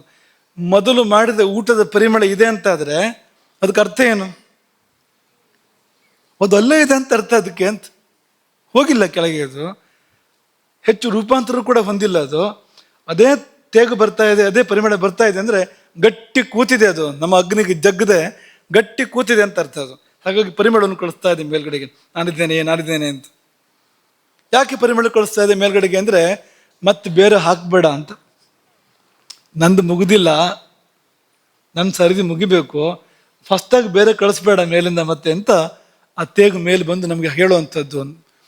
ಹಸಿವಿಲ್ಲದೆ ಊಟ ಮಾಡಬಾರ್ದು. ಉದ್ಗಾರ ಶುದ್ಧಿ ಇಲ್ಲದೆ, ಮುಖ್ಯವಾಗಿ ಉದ್ಗಾರ ಶುದ್ಧಿ ಇಲ್ಲದೆ ಊಟ ಮಾಡಬಾರ್ದು ಯಾವುದೇ ಕಾರಣಕ್ಕೂ. ಹಳೆ ತೇಗು ಬರ್ತಾ ಇದೆ ಅಂದರೆ ಆಹಾರ ತಗೋಬಾರ್ದು ಅಂತ ಲೆಕ್ಕ ಅಂತ. ಹಾಗೆ ಆಯುರ್ವೇದ ಮಾತನ್ನು ಮೊದಲು ಹೇಳುತ್ತೆ. ಎದ್ದು ಕೂಡಲೇ ಮಾಡಬೇಕಾದ ಮೊದಲ ಕೆಲಸ ಅಂದರೆ ಇಡೀ ದಿನವೂ ಆ ಕಡೆ ಗಮನ ಇರಬೇಕು ಅಂತಲೇ ಅರ್ಥ.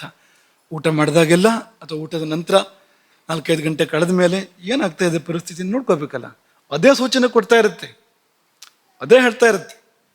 ಹೆಚ್ಚಾಯಿತು, ಕಡಿಮೆ ಆಯಿತು, ಸರಿಯಾಗಲಿಲ್ಲ ಎಲ್ಲ ಹೇಳ್ತಾ ಇರುತ್ತೆ. ಅದು ವಾತ ಜಾಸ್ತಿ ಆಯಿತು, ಪಿತ್ತ ಜಾಸ್ತಿ ಆಯಿತು, ಕಫ ಜಾಸ್ತಿ ಆಯಿತು, ಎಲ್ಲವನ್ನೂ ಆಹಾರವೇ ಹೇಳುತ್ತೆ, ಸೂಚನೆ ಕೊಡುತ್ತೆ. ನಾವು ಅದನ್ನು ಗಮನಿಸಿದಾಗ ಮಾತ್ರ ಶಾಸ್ತ್ರಜ್ಞಾನ ಬೇಕು ಅಂತ ಒಂದು ಸ್ವಲ್ಪ ಮಟ್ಟಿಗೆ, ಅಥವಾ ಪರಂಪರೆ ಜ್ಞಾನ ಬೇಕು ಇದ್ದಾಗ ಅದೆಲ್ಲವೂ ಕೂಡ ಸಾಧ್ಯ ಅಂತ. ಈ ಮಾತನ್ನು ಗಮನಿಸಿ. ರಾತ್ರಿ ಭೋಜನ ಪೂರ್ಣ ಜೀರ್ಣವಾಗಿರಬೇಕು. ಸುಪ್ರಭಾತಕ್ಕೆ ಮುನ್ನ ದೇಹ ಕುಶಲವಿರೆ. ನಮ್ಮ ದೇಹ ಅದು ಕುಶಲವಾಗಿದೆ, ಸ್ವಸ್ಥವಾಗಿದೆ ಅಂತ ಆದರೆ ರಾತ್ರಿ ಭೋಜನ ಪೂರ್ಣ ಜೀರ್ಣವಾಗಿರಬೇಕು. ಸುಪ್ರಭಾತಕ್ಕೆ ಮುನ್ನ, ಬ್ರಾಹ್ಮ ಮುಹೂರ್ತಕ್ಕೆ ಅದು ಜೀರ್ಣ ಆಗಿರಬೇಕು, ಹೇಳುವಾಗಲೇ ಜೀರ್ಣ ಆಗಿರಬೇಕು. ನಿರ್ಮಲೋದರನಾಗಿ ನವದಿನಕ್ಕೆ ಮುನ್ನಡೆಯೋ. ಹೊಸ ದಿನಕ್ಕೆ ನಾವು ಮುಂದುವರಿಬೇಕಾದ್ರೆ ಹೊಟ್ಟೆಯೂ ಹೊಸ್ತಾಗಬೇಕಲ್ವಾ. ಹಳೆ ಹೊಟ್ಟೆ ಹೊತ್ಕೊಂಡು ಹೊಸ ದಿನಕ್ಕೆ ಹೋಗೋದಾ? ಎಲ್ಲ ಹೊಸ್ತಾಗಿದೆ, ಹೊಟ್ಟೆ ಒಂದು ಹಳೆದಿದ್ರೆ ಹೇಗೆ ಹೇಳಿ. ಹಾಗಾಗಿ ನಿರ್ಮಲೋದರನಾಗಿ, ಹೊಟ್ಟೆಯಲ್ಲಿ ಕಾಲುಷ್ಯ ಇಲ್ಲದೆ ನವದಿನಕ್ಕೆ ಮುನ್ನಡೆಯೋ ಹೊಸ ದಿನದ ಸಂಭ್ರಮಕ್ಕೆ ಬೇಕೇ ಹಳೆ ಮುಸುರೆ. ಹೊಸ ದಿನದ ಸಂಭ್ರಮಕ್ಕೆ ಬೇಕೇ ಹಳೆ ಮುಸುರೆ ಬೇಕಾ? ಹೊಟ್ಟೆಯೊಳಗೆ ಮುಸುರೆ ಇದೆ, ಹಳೆ ಮುಸುರೆ. ಹಾಗಾಗಿ ಸ್ವಸ್ಥ ಯಾರು ಅನ್ನುವಾಗ ಸುಶ್ರುತರು ಅದರ ಲಕ್ಷಣ ಹೇಳುವಾಗ ಒಂದು ಹೇಳಿದ್ದು ಸಮಾಗ್ನಿ. ನಿನಗೆ ಆರೋಗ್ಯ ಇದೆ ಅಂದರೆ ನೀನು ಸಮಾಗ್ನಿ ಆಗಿರ್ತೀಯ. ಸಮದೋಷ ಸಮಾಗ್ನಿಶ್ಚ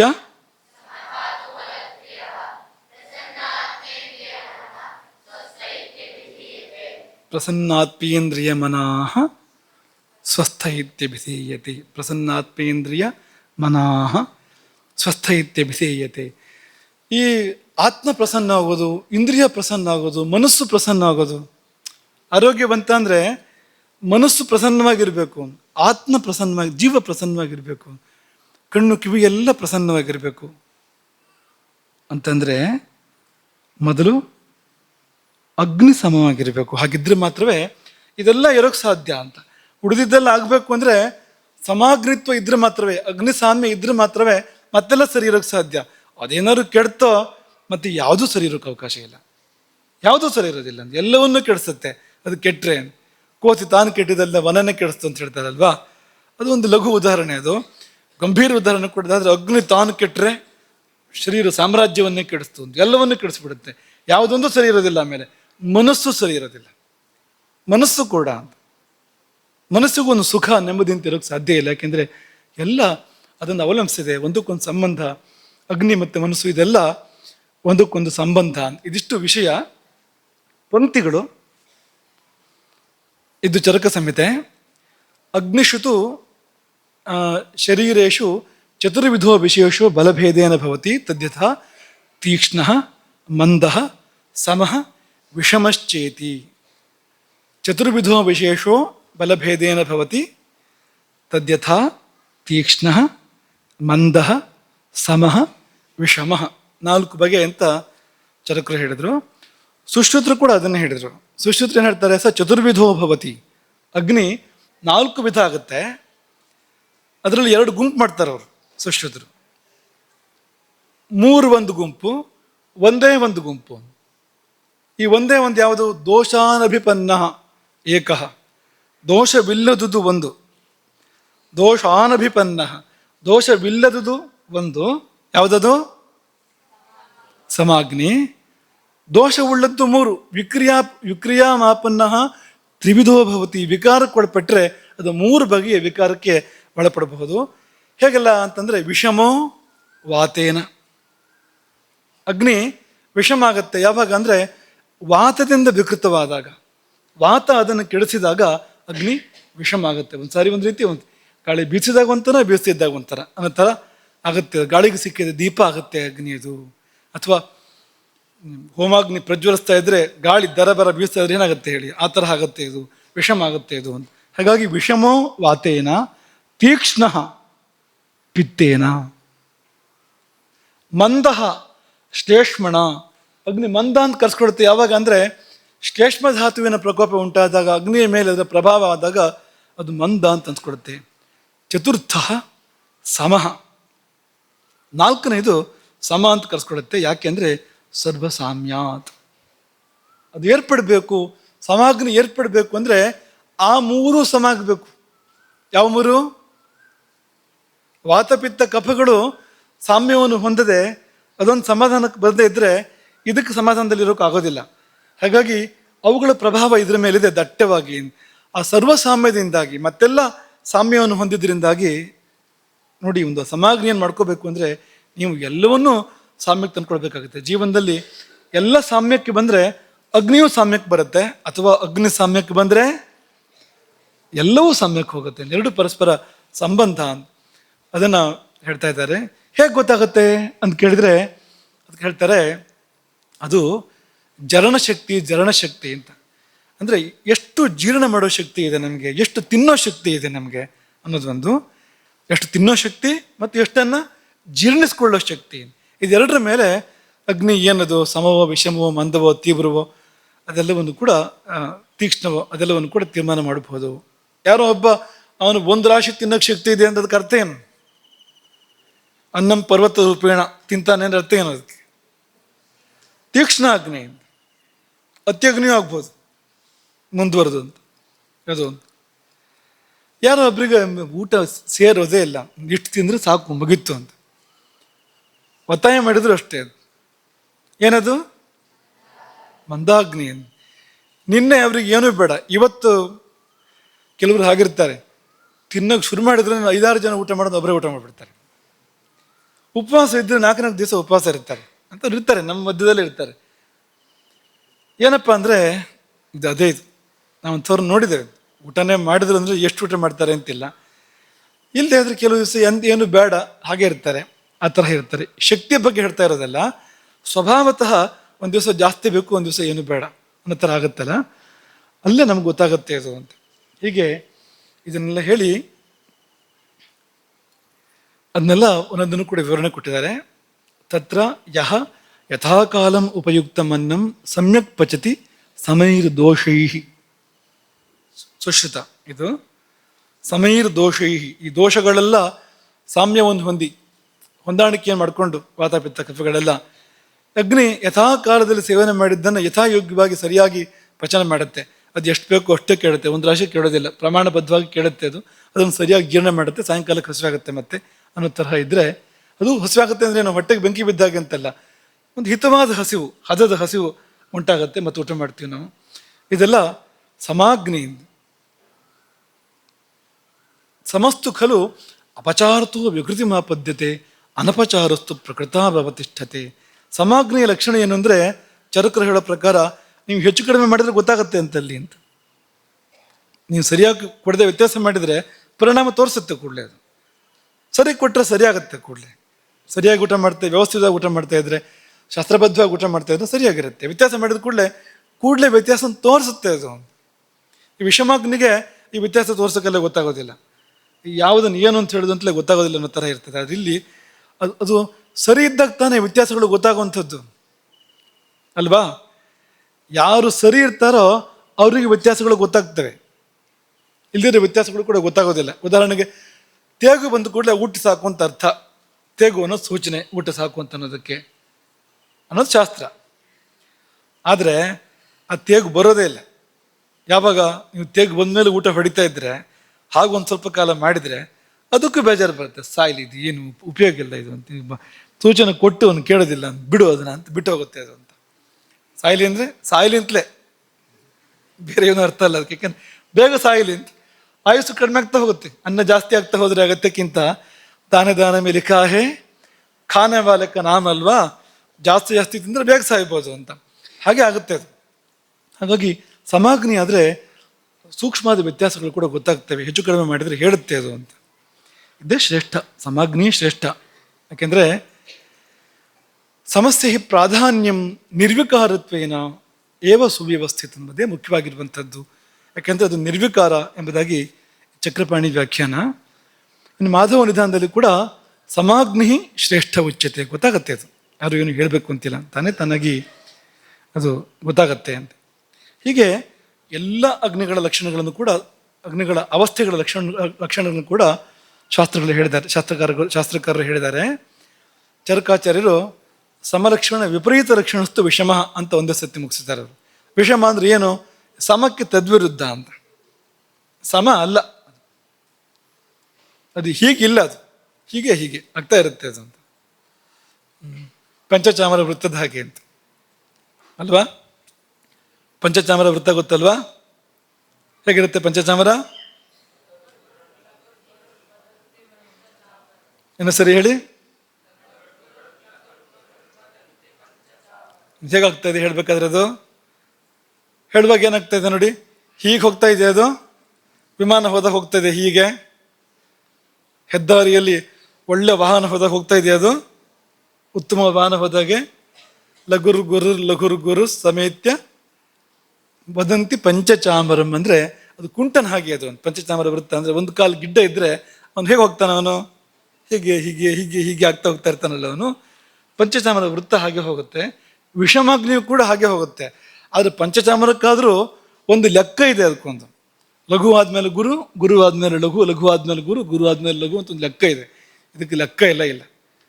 ಇದು ಇವತ್ತು ಕಡಿಮೆ ಅಂತ ನಾಳೆನೂ ಕಡಿಮೆ, ನಾಳೆ ಹೆಚ್ಚಿರುತ್ತೆ ಅಂತೇನಿಲ್ಲ, ನಾಳೆನೂ ಕಡಿಮೆನೇ ಇರ್ಬೋದು, ನಾಡಿದ್ದು ಮತ್ತೆ ಹೆಚ್ಚಾಗ್ಬೋದು. ಯಾವಾಗ ಹೇಗೆ ಅಂತ ಗೊತ್ತಿಲ್ಲ ಅಂತ. ಅನಿಯಮಿತ ಅಂತ ಅದು. ಕದಾಚಿತ್ ಸಮ್ಯಕ್ ಪಚತಿ, ಕೆಲವು ಸಾರಿ ಸರಿಯಾಗಿ ಜೀರ್ಣ ಮಾಡತ್ತಂತೆ. ಸುಶ್ರುತರು ಹೇಳ್ತಾರೆ, ಕದಾಚಿತ್ ಆಧ್ಮಾನ ಶೂಲ ಉದಾವರ್ತ ಅತಿಸಾರ ಜಠರ ಗೌರವ ಆಂತ್ರಕೋಜನ ಪ್ರವಾಹಣ ಇದೆಲ್ಲ ಮಾಡಿ ಜೀರ್ಣ ಮಾಡುತ್ತೆ ಅಂತ. ಇದು ಒಂದೊಂದಕ್ಕೂ ವಿವರಣೆಗಳಿದೆ, ಇದೆಲ್ಲ ಏನು ಅಂತ. ಯಾವುದು ಒಳ್ಳೆಯದಲ್ಲ ಅಷ್ಟಂತೂ ಅಂದ್ಕೊಳ್ಳಿ ಅಂತ. ಎಲ್ಲ ಕೆಟ್ಟ ಸ್ಥಿತಿಗಳೇ ಇರುವಂಥದ್ದು ಅಂತ. ಅಲ್ಲಿ ಆಂತ್ರಕೋಜನ ಅಂದರೆ ಗುಡಗುಡಾಯನ ಅಂತ, ಒಳಗಡೆಗೆ ಗುಡಗುಡಾಯನ ಅಂತ. ಕರುಳು ಕೂಗುವಂಥದ್ದು ಆಂತ್ರಕೋಜನ ಅಂತ. ಅಯ್ಯೋ ಅಂತ ಕರುಳು ಕೂಗುವಾಗ ಆಂತ್ರಕೋಜನ ಅಂತ ಬರುವಂಥದ್ದು ಅಂತ. ವಿವರಣೆಗಳು ಬೇರೆ ಇದೆ ಅದಕ್ಕೆ. ಹಾಗೆ ತೀಕ್ಷ್ಣ ಅಗ್ನಿ ಅಂತಂದರೆ ಸರ್ವಾಪಚಾರ ಸಹ ಅಂತ. ನೀವು ಏನು ಕೊಟ್ಟರು ತಿನ್ನುತ್ತೆ, ಎಷ್ಟು ಕೊಟ್ಟರು ತಿನ್ನುತ್ತೆ ಅದು ಅಂಥದ್ದು ಅಂತ. ಭಾರಿ ಒಳ್ಳೇದು ಅಂತ ಅನಿಸ್ಬೋದು ಮೇಲ್ನೋಟಕ್ಕೆ. ಸ್ವಲ್ಪ ಹೆಚ್ಚು ಕಡಿಮೆ ಆದರೂ ಕೂಡ ನಡೆಯುತ್ತೆ ಅದು ಅಂತ. ಕಡಿಮೆ ಆದರೂ ನಡೆಯೋದಿಲ್ಲ, ಹೆಚ್ಚಾದರೂ ನಡೆಯುತ್ತೆ. ತೀಕ್ಷ್ಣ ಅಗ್ನಿ ಹೇಗೆ ಅಂದರೆ, ಸ್ವಲ್ಪ ಊಟ ಕಡಿಮೆ ಮಾಡೋದಕ್ಕೆ ಒಪ್ಪೋದಿಲ್ಲ ಅದು, ಹೊಟ್ಟೆಗೆ ಬೆಂಕಿ ಬಿಡುತ್ತೆ. ಜಾಸ್ತಿ ತಗೊಳ್ಳಿ ನಡೆಯುತ್ತೆ, ಅದೇನು ಒಳ್ಳೇದಲ್ಲ. ಯಾಕೆ ಒಳ್ಳೇದಲ್ಲ ಅಂದರೆ, ಅನಗತ್ಯವಾದ ಆಹಾರ ಸೇವನೆ, ಅದು ಸುಡೋದು ಜಾಸ್ತಿಯಾಗಿ, ಅದಕ್ಕೆ ಪರಿಹಾರಗಳನ್ನು ಆಚಾರ್ಯರು ಹೇಳಿರುವಂಥದ್ದು. ತೀಕ್ಷ್ಣಾಗ್ನಿ ಆದರೆ ಇಂತಿಂಥದ್ದು ಸೇವನೆ ಮಾಡುವಂಥ ಹೇಳಿರುವಂಥದ್ದು. ಇದೆಲ್ಲ ಗಮನಿಸಿದಾಗ ಅದೇನು ಒಳ್ಳೇದಲ್ಲ ಅಂತ, ಅಂಥದ್ದೇನೋ ಅಂತ. ಪಿತ್ತ ದೋಷವನ್ನೇ ಅದು ಹೇಳುತ್ತೆ. ಹಾಗಾಗಿ ಈ ತೀಕ್ಷ್ಣಾಗ್ನಿ ಇದ್ದಾಗ ತಿಂದು ಮುಗಿದ ಮೇಲೆ ಸಏವ ಅಭಿವೃದ್ಧಿ ಅದು ಇನ್ನೂ ಬೆಳೆದ್ರೆ, ತೀಕ್ಷ್ಣಾಗ್ನಿ ಇನ್ನೂ ಬೆಳೆದು ಅತ್ಯಗ್ನಿ ಆದರೆ ಆಗ ಎಷ್ಟು ಊಟ ಮಾಡಿದರೂ ಕೂಡ ಅದು ಅದನ್ನ ಮುಗಿಸಾಕತ್ತೆ ಒಂದು ಸ್ವಲ್ಪ ಹೊತ್ತಿನಲ್ಲೇ. ಪ್ರಭೂತಮಪಿ ಉಪಯುಕ್ತಮನ್ನಂ ಆಶುತರಂ ಪಚತಿ. ದೊಡ್ಡ ರಾಶಿ ಊಟ ಮಾಡಿದರೂ ಕೂಡ ಬೇಗ ಜೀರ್ಣ ಮಾಡುತ್ತೆ. ಮತ್ತು ಅದು ಆಗ್ತಿದ್ದ ಹಾಗೇನೆ, ಜೀರ್ಣ ಆಗ್ತಿದ್ದ ಹಾಗೇನೆ ಎಲ್ಲ ಬೆಂಕಿ ಉರಿ ಬರುತ್ತೆ ಪೂರ್ತಿ. ಗಲ ತಾಲು ಓಷ್ಠ ಶೋಷ ದಾಹ ಸಂತಾಪ ಅಂಜನೈತಿ. ಇಲ್ಲೆಲ್ಲ ಈ ಜಾಗ ಎಲ್ಲ ಇದೆಯಲ್ಲ, ಈ ಗಂಟ್ಲಿರ್ಬೋದು ಅಥವಾ ತಾಲು ಅಲ್ಲೇ ಮೇಲೆ ಬಾಯಲ್ಲೇ ಒಳಗಡೆಗೆ ಮೇಲ್ಗಡೆಗೆ ತುಟಿ ಇರ್ಬೋದು, ಇದೆಲ್ಲ ಶೋಷ ದಾಹ ಸಂತಾಪ ಎಲ್ಲ ಅಗ್ನಿಯ ಬೇರೆ ಬೇರೆ ವಿಕಾರಗಳು, ಒಣಗೋದು, ಸುಡೋದು, ಉರಿ, ಇದನ್ನೆಲ್ಲ ಉಂಟು ಮಾಡುತ್ತೆ ಅದು. ಹಾಗಾಗಿ ಮಂದ ಆದರೆ ಸ್ವಲ್ಪಾಪಚಾರಮಪಿ ಯೋ ನಸಹತೆ ಮಂದ. ಒಂದು ಚೂರೇ ಹೆಚ್ಚು ಕಡಿಮೆ ಆದರೂ ಕೂಡ ಬಂತು ಗ್ರಾಚಾರ. ಊಟ ಅಷ್ಟು ಹುಷಾರಾಗಿ ಮಾಡಬೇಕು, ಭಾರಿ ಹುಷಾರಾಗಿ ಮಾಡಬೇಕು. ಒಂದು ಚೂರೇ ವ್ಯತ್ಯಾಸ ಆದರೂ ಕೂಡ ಬಂತು ಗ್ರಾಚಾರ ಅಂತಲೇ ಇರುತ್ತೆ, ಬಂತು ಸಮಸ್ಯೆ ಅಂತಲೇ ಇರುತ್ತೆ. ಅನೇಕ ರೀತಿಯ ಉಪದ್ರವಗಳು ಏರ್ಪಡ್ತದೆ ಅಲ್ಲಿ, ಬೇಗ ಜೀರ್ಣ ಆಗೋದಿಲ್ಲ ಅಲ್ಲಿ. ಅದು ಮಂದಾಗ್ನಿ. ಹೀಗೆ ಈ 4 ಬಗೆಯ ಅಗ್ನಿಗಳು, 4 ಬಗೆಯ ಪುರುಷರು ಅಂತ. ಏತೇ ಚತುರ್ವಿಧ ಭವಂತಿ ಅಗ್ನಯ ಚತುರ್ವಿಧಾನಾಮೇವ ಪುರುಷಾಣ. 4 ಬಗೆಯ ಪುರುಷರು, 4 ಬಗೆಯ ಪ್ರಕೃತಿಗಳು, 4 ಬಗೆಯ ಪ್ರಕೃತಿಗಳು. ಸಾಮ್ಯ ಪ್ರಕೃತಿ, ಸಮಪ್ರಕೃತಿ, ಸಮವಾತಪಿತ್ತಶ್ಚೇಷ್ಮಣ ಪ್ರಕೃತಿ ಸ್ಥಾನ ಸಮಾಭವಂತ್ಯಗ್ನಿಯ. ನೈಸರ್ಗಿಕವಾಗಿ ಯಾರಿಗೆ ಈ ಈ ಸಾಮ್ಯ ಪ್ರಕೃತಿ ಅಂತಿದೆಯೋ, ಸಮಪ್ರಕೃತಿ ಅಂತಿದೆಯೋ ಅವನಿಗೆ ಸಹಜವಾಗಿ ಸಮಾಗ್ನಿ. ವಾತ ಪ್ರಕೃತಿ ಆದರೆ ವಾತರಾನ ಅಂತೂ ವಾತಾಭಿಭೂತೆ ಅಗ್ನಿ ಅಧಿಷ್ಠಾನೆ. ಅಗ್ನಿಯ ಅಧಿಷ್ಠಾನ ವಾತಾಭಿಭೂತವಾದಾಗ, ವಾತದಿಂದ ಆಕ್ರಾಂತವಾದಾಗ ವಿಷಮಾಭವಂತಿ ಅಗ್ನೇಯ, ಅಗ್ನಿಗಳು ವಿಷಮವಾಗ್ತವೆ. ಪಿತ್ತಲಾನ ಅಂತೂ ಪಿತ್ತಾಭಿಭೂತೆ ಅಗ್ನಿ ಅಧಿಷ್ಠಾನೆ ತೀಕ್ಷ್ಣಾಭವಂತಿ ಅಗ್ನೇಯ. ಅಗ್ನಿಯ ಮೇಲೆ ಪಿತ್ತದ ದಾಳಿ ನಡೆದರೆ ಈ ಪಿತ್ತ ಪ್ರಕೃತಿಯವರಿಗೆ ಅಗ್ನಿ ತೀಕ್ಷ್ಣ ಆಗತ್ತೆ. ಹಾಗೆ ಶ್ಲೇಷ್ಮಲಾನ ಅಂತೂ ಶ್ಲೇಷ್ಮಾಭಿಭೂತೆ ಅಗ್ನಿ ಅಧಿಷ್ಠಾನೆ ಮಂದಾಭವಂತಿ ಅಗ್ನೇಯ. ಈ ಆಯಾ ಪ್ರಕೃತಿಗಳು, ಈ ವಾತ ಪ್ರಕೃತಿನೇ ಆದರೆ ಅವರಿಗೆ ವಿಷಮಾಗ್ನಿ ತುಂಬ ಸಮಸ್ಯೆ ಅಂತಲ್ಲ, ಇರೋದೇ ಹಾಗೆ ಅದು. ಈ ಪಿತ್ತ ಪ್ರಕೃತಿನ ಹಸಿವು ಜಾಸ್ತಿ ಅವರಿಗೆ, ಇರೋದೇ ಹಾಗೆ ಅದು. ಶ್ಲೇಷ್ಮ ಪ್ರಕೃತಿ, ಕಫ ಪ್ರಕೃತಿಯಿಂದ ಹಸಿವು ಸ್ವಲ್ಪ ಕಡಿಮೆನೆ, ಇರೋದೇ ಹಾಗೆ. ಅದು ತುಂಬ ಆ ಪ್ರಮಾಣದ ದೋಷ ಅಂತಲ್ಲ ಅದು. ಆದರೂ ಕೂಡ ಸಮಪ್ರಕೃತಿಯಂತೆ ಅಲ್ಲ ಅದು. ಸಮಪ್ರಕೃತಿಯೇ ಸರ್ವೋತ್ತಮವಾಗಿರುವಂಥದ್ದು. ರಾಮನ ಪ್ರಕೃತಿಯಂತೆ ಇರುವ ಪ್ರಕೃತಿ ಸಮಪ್ರಕೃತಿ ಅಂತ ಕರೀತಾರಲ್ಲ, ಅಂತಹ ಪ್ರಕೃತಿ ಇದ್ದಾಗ ಅದು ಸರ್ವೋತ್ತಮ, ಸರ್ವಶ್ರೇಷ್ಠ. ಆಮೇಲೆ ನಮ್ಮ ಪ್ರಕೃತಿಗೆ ತಕ್ಕಂತೆ ನಾವು ಸ್ವಲ್ಪ ಹೆಚ್ಚು ಕಡಿಮೆ ಇರುತ್ತೆ. ಈಗ ಆ ಶುದ್ಧ ಪ್ರಕೃತಿಗಳು ಕೂಡ ದುರ್ಲಭವೇ. ಕೇವಲ ವಾತ ಪ್ರಕೃತಿ, ಕೇವಲ ಪಿತ್ತ ಪ್ರಕೃತಿ ಸಿಗೋದು ಕಷ್ಟವೇ. ಅದು ವಾತಪಿತ್ತ ಅಥವಾ ಕಫವಾತ ಅಂತ ಏನೋ ಒಂದು 2-3 ಸೇರಿಕೊಂಡೇ ಆಗಿರೋಂಥದ್ದು ಪ್ರಕೃತಿಗಳೆಲ್ಲ ಇವತ್ತು ಹೆಚ್ಚಾಗಿ ಸಿಗುವಂಥದ್ದು. ಅಪರೂಪದಲ್ಲಿ ಈ ಶುದ್ಧ ಪ್ರಕೃತಿಗಳು, ಅದರಲ್ಲಿಯೂ ಅಪರೂಪದಲ್ಲಿ ಕಫ ಪ್ರಕೃತಿ, ಇನ್ನೂ ಅಪರೂಪದಲ್ಲಿ ಸಮಪ್ರಕೃತಿ ಅದು ಸಿಗುವಂಥದ್ದು ಅತ್ಯಂತ ಅಪೂರ್ವ. ಎಲ್ಲೋ ಮಹಾಪುರುಷರಲ್ಲಿ ಅಂತ ಹೇಳ್ಬೋದು, ಅಂಥವರಲ್ಲಿ. ನೀವು ರಾಮನಲ್ಲಿ ಸುಮ್ಮನೆ ಕೇಳೋದು ನಾನು ನಿಮಗೆ, ತುಂಬ ಅಂದ್ರೀಗ ಕಫದ ವಿಜೃಂಭಣೆ ಎಲ್ಲಿ ನೋಡ್ತೀರಿ ನೀವು? ಸ್ವಭಾವ ವ್ಯಕ್ತಿತ್ವದಲ್ಲಿ ಹೇಳಿ, ಯಾವ ಸಮಯದಲ್ಲಿ ನೋಡ್ತೀರಿ ನೀವು? ಹೇಳ್ತೀರಾ? ರಾಮಾಯಣದ ಒಂದು ಸಂದರ್ಭ ಹೇಳ್ಬೋದಾ? ರಾಮನಿಗೆ ರಾಜ್ಯ ಇಲ್ಲ ಅಂತಾಯ್ತು ಅಲ್ವಾ? ಇನ್ನೇನು ಪಟ್ಟಾಭಿಷೇಕ ಆಗಬೇಕು, ರಾಜ್ಯ ಇಲ್ಲ ಅಂತಾಯ್ತು. ರಾಮನ ಪ್ರತಿಕ್ರಿಯೆ ಏನಿತ್ತು? ಸರ್ವ ಲೋಕಾತಿಗಸ್ಯೇವ, ಆ ಚಿತ್ತ ವಿಕಾರವೇ ಇಲ್ಲ ಅಂತ, ಎಲ್ಲ ಲೋಕಗಳನ್ನು ದಾಟಿದವನಂತೆ. ಆ ಒಂದು ಸಮಸ್ಥಿತಿ ಇದೆಯಲ್ಲ, ಅವಿಚಲವಾದ ಸ್ಥಿತಿ, ಶಾಂತವಾದ ಸ್ಥಿತಿ, ಅದು ಕಫ. ಅದೇ ಸಮುದ್ರದ ಮೇಲೆ ಕೋಪ ಬಂದಾಗ ಭುಗಿಲೆದ್ದ ಕೋಪದ ಸ್ಥಿತಿ ಇದೆಯಲ್ಲ ರಾಮನದ್ದು, ಅದ್ಯಾವುದದು? ಅದು ಪಿತ್ತದ ವಿಜೃಂಭಣೆ ಇದು ಅಂತ. ಇನ್ನು 14,000 ರಾಕ್ಷಸರನ್ನ ಎಕ್ಕೋದ್ರೊಳಗೆ ಹೊಡೆದು ಕೆಡಹಿದನಲ್ಲ, ಆ ವೇಗ, ಏನದು? ಬೇಗ ಬರಬೇಕಾದ್ರೆ ಅಲ್ಲಿ ವಾತ ಬೇಕು. ಕೋಪ ಅನ್ನುವಾಗ, ಪ್ರತಾಪ ಅನ್ನುವಾಗ ಪಿತ್ತ ಬೇಕು. ಅಲ್ಲಿ ಶಾಂತತೆ ಎನ್ನುವಾಗ, ತಂಪು ಮನಸ್ಸು ಅನ್ನುವಾಗ ಆಯಾ ಸಮಯದಲ್ಲಿ ಅದು ಹೇಳುತ್ತೆ. ಉಳಿದಂತೆ ಸಮತೆ, ಸಾಮ್ಯಾವಸ್ಥೆ, ಸುಮ್ಮನೆ ಮಾತಿಗೆ ಹೇಳಿದ್ದು ನಾವು. ಹಾಗೆ ಇದಕ್ಕೆಲ್ಲ ಪರಿಹಾರಗಳನ್ನು ಕೂಡ ಹೇಳಿದ್ದಾರೆ. ಸಮಾಗ್ನಿ ಆದರೆ ಏನು ಮಾಡಬೇಡ, ಹಾಗೆ ಕಾಪಾಡ್ಕೋ ಅದನ್ನ ಅಂತ, ಕೆಡಿಸ್ಬೇಡ ಅದನ್ನ ಅಷ್ಟೆ. ನಿನ್ನದು ಸಮಾಗ್ನಿ ಆಗಿದ್ರೆ ಪರಿರಕ್ಷಣಂ ಕುರ್ಬೇತ, ರಕ್ಷಣೆ ಮಾಡ್ಕೋ ಅದನ್ನ, ಕೆಡಿಸ್ಕೋಬೇಡ ಅಂತ. ವಿಷಮೇ, ವಿಷಮಾಗ್ನಿ ಆದರೆ ಸ್ನಿಗ್ಧಾಮ್ಲ ಲವಣೈ ಕ್ರಿಯಾ ವಿಶೇಷೈ ಪ್ರತಿಕುರ್ಬೇತ. ಸ್ನಿಗ್ಧ ಅಂದರೆ ಸ್ನೇಹಯುಕ್ತವಾದ ಭೋಜನ, ವಾತವನ್ನು ಶಮನ ಮಾಡುವಂಥದ್ದು, ಎಣ್ಣೆ ತುಪ್ಪ ಇರುವಂಥ ಸ್ನಿಗ್ಧವಾಗಿರ್ತಕ್ಕಂಥ ಭೋಜನ. ಹಾಗೆ ಹುಳಿ ಮತ್ತು ಉಪ್ಪು ಇರ್ತಕ್ಕಂಥ ಆಹಾರ ಮತ್ತು ಕ್ರಿಯಾ ವಿಶೇಷಗಳು, ಕೆಲವು ವಿಶೇಷ ಚಿಕಿತ್ಸೆಗಳು, ಇದರಿಂದ ಪ್ರತಿಕುರ್ಬೇತ, ಪ್ರತೀಕಾರ ಮಾಡೋದಕ್ಕೆ ಚಿಕಿತ್ಸೆ ಮಾಡೋ. ತೀಕ್ಷ್ಣಾಗ್ನಿ ಆದರೆ ಮಧುರ ಸ್ನಿಗ್ಧ ಶೀತೈಹಿ, ಮಧುರ ಭೋಜನ ಮಾಡು, ಸ್ನಿಗ್ಧ ಭೋಜನ ಮಾಡು. ಸ್ನಿಗ್ಧ ಅಂದರೆ ಸ್ನೇಹಯುಕ್ತ, ಜಿಡ್ಡಿನಂಶ ಇರುವಂಥದ್ದು ಅಂಥದ್ದನ್ನು ಮಾಡು. ಶೀತ ತಂಪು ಅಂತ.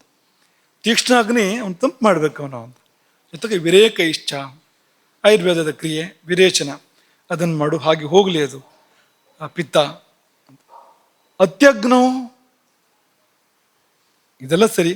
ಅತ್ಯಗ್ನಿಗೆ ಏನು ಮಾಡೋದು? ಅದಕ್ಕಿಂತ ಮುಂಚೆ ಮಂದೆ, ಮಂದಾಗ್ನಿ ಆದರೆ ಕಟು ತಿಕ್ತ ಕಷಾಯೈಹಿ. ಮಂದಾಗ್ನಿ ಆದರೆ ಕಟು ಅಂದ್ರೆ ಯಾವುದು? ಖಾರ. ತಿಕ್ತ ಕಹಿ, ಕಷಾಯ. ಖಾರ, ಕಹಿ ಮತ್ತು ಒಗರು ಇದು ಜಾಸ್ತಿ ಬೇಕು ಮಂದಾಗ್ನಿಯವರಿಗೆ. ಇದರ ಭೋಜನ ಪ್ರಶಸ್ತ. ಮತ್ತು ವಮನ ಇಷ್ಟ, ವೈದ್ಯರವರಿಗೆ ವಮನ ಮಾಡಿಸ್ತಾರೆ ಅಂಥವರಿಗೆ, ವಾಂತಿ ಮಾಡಿಸ್ತಾರೆ ಅವರಿಗೆ.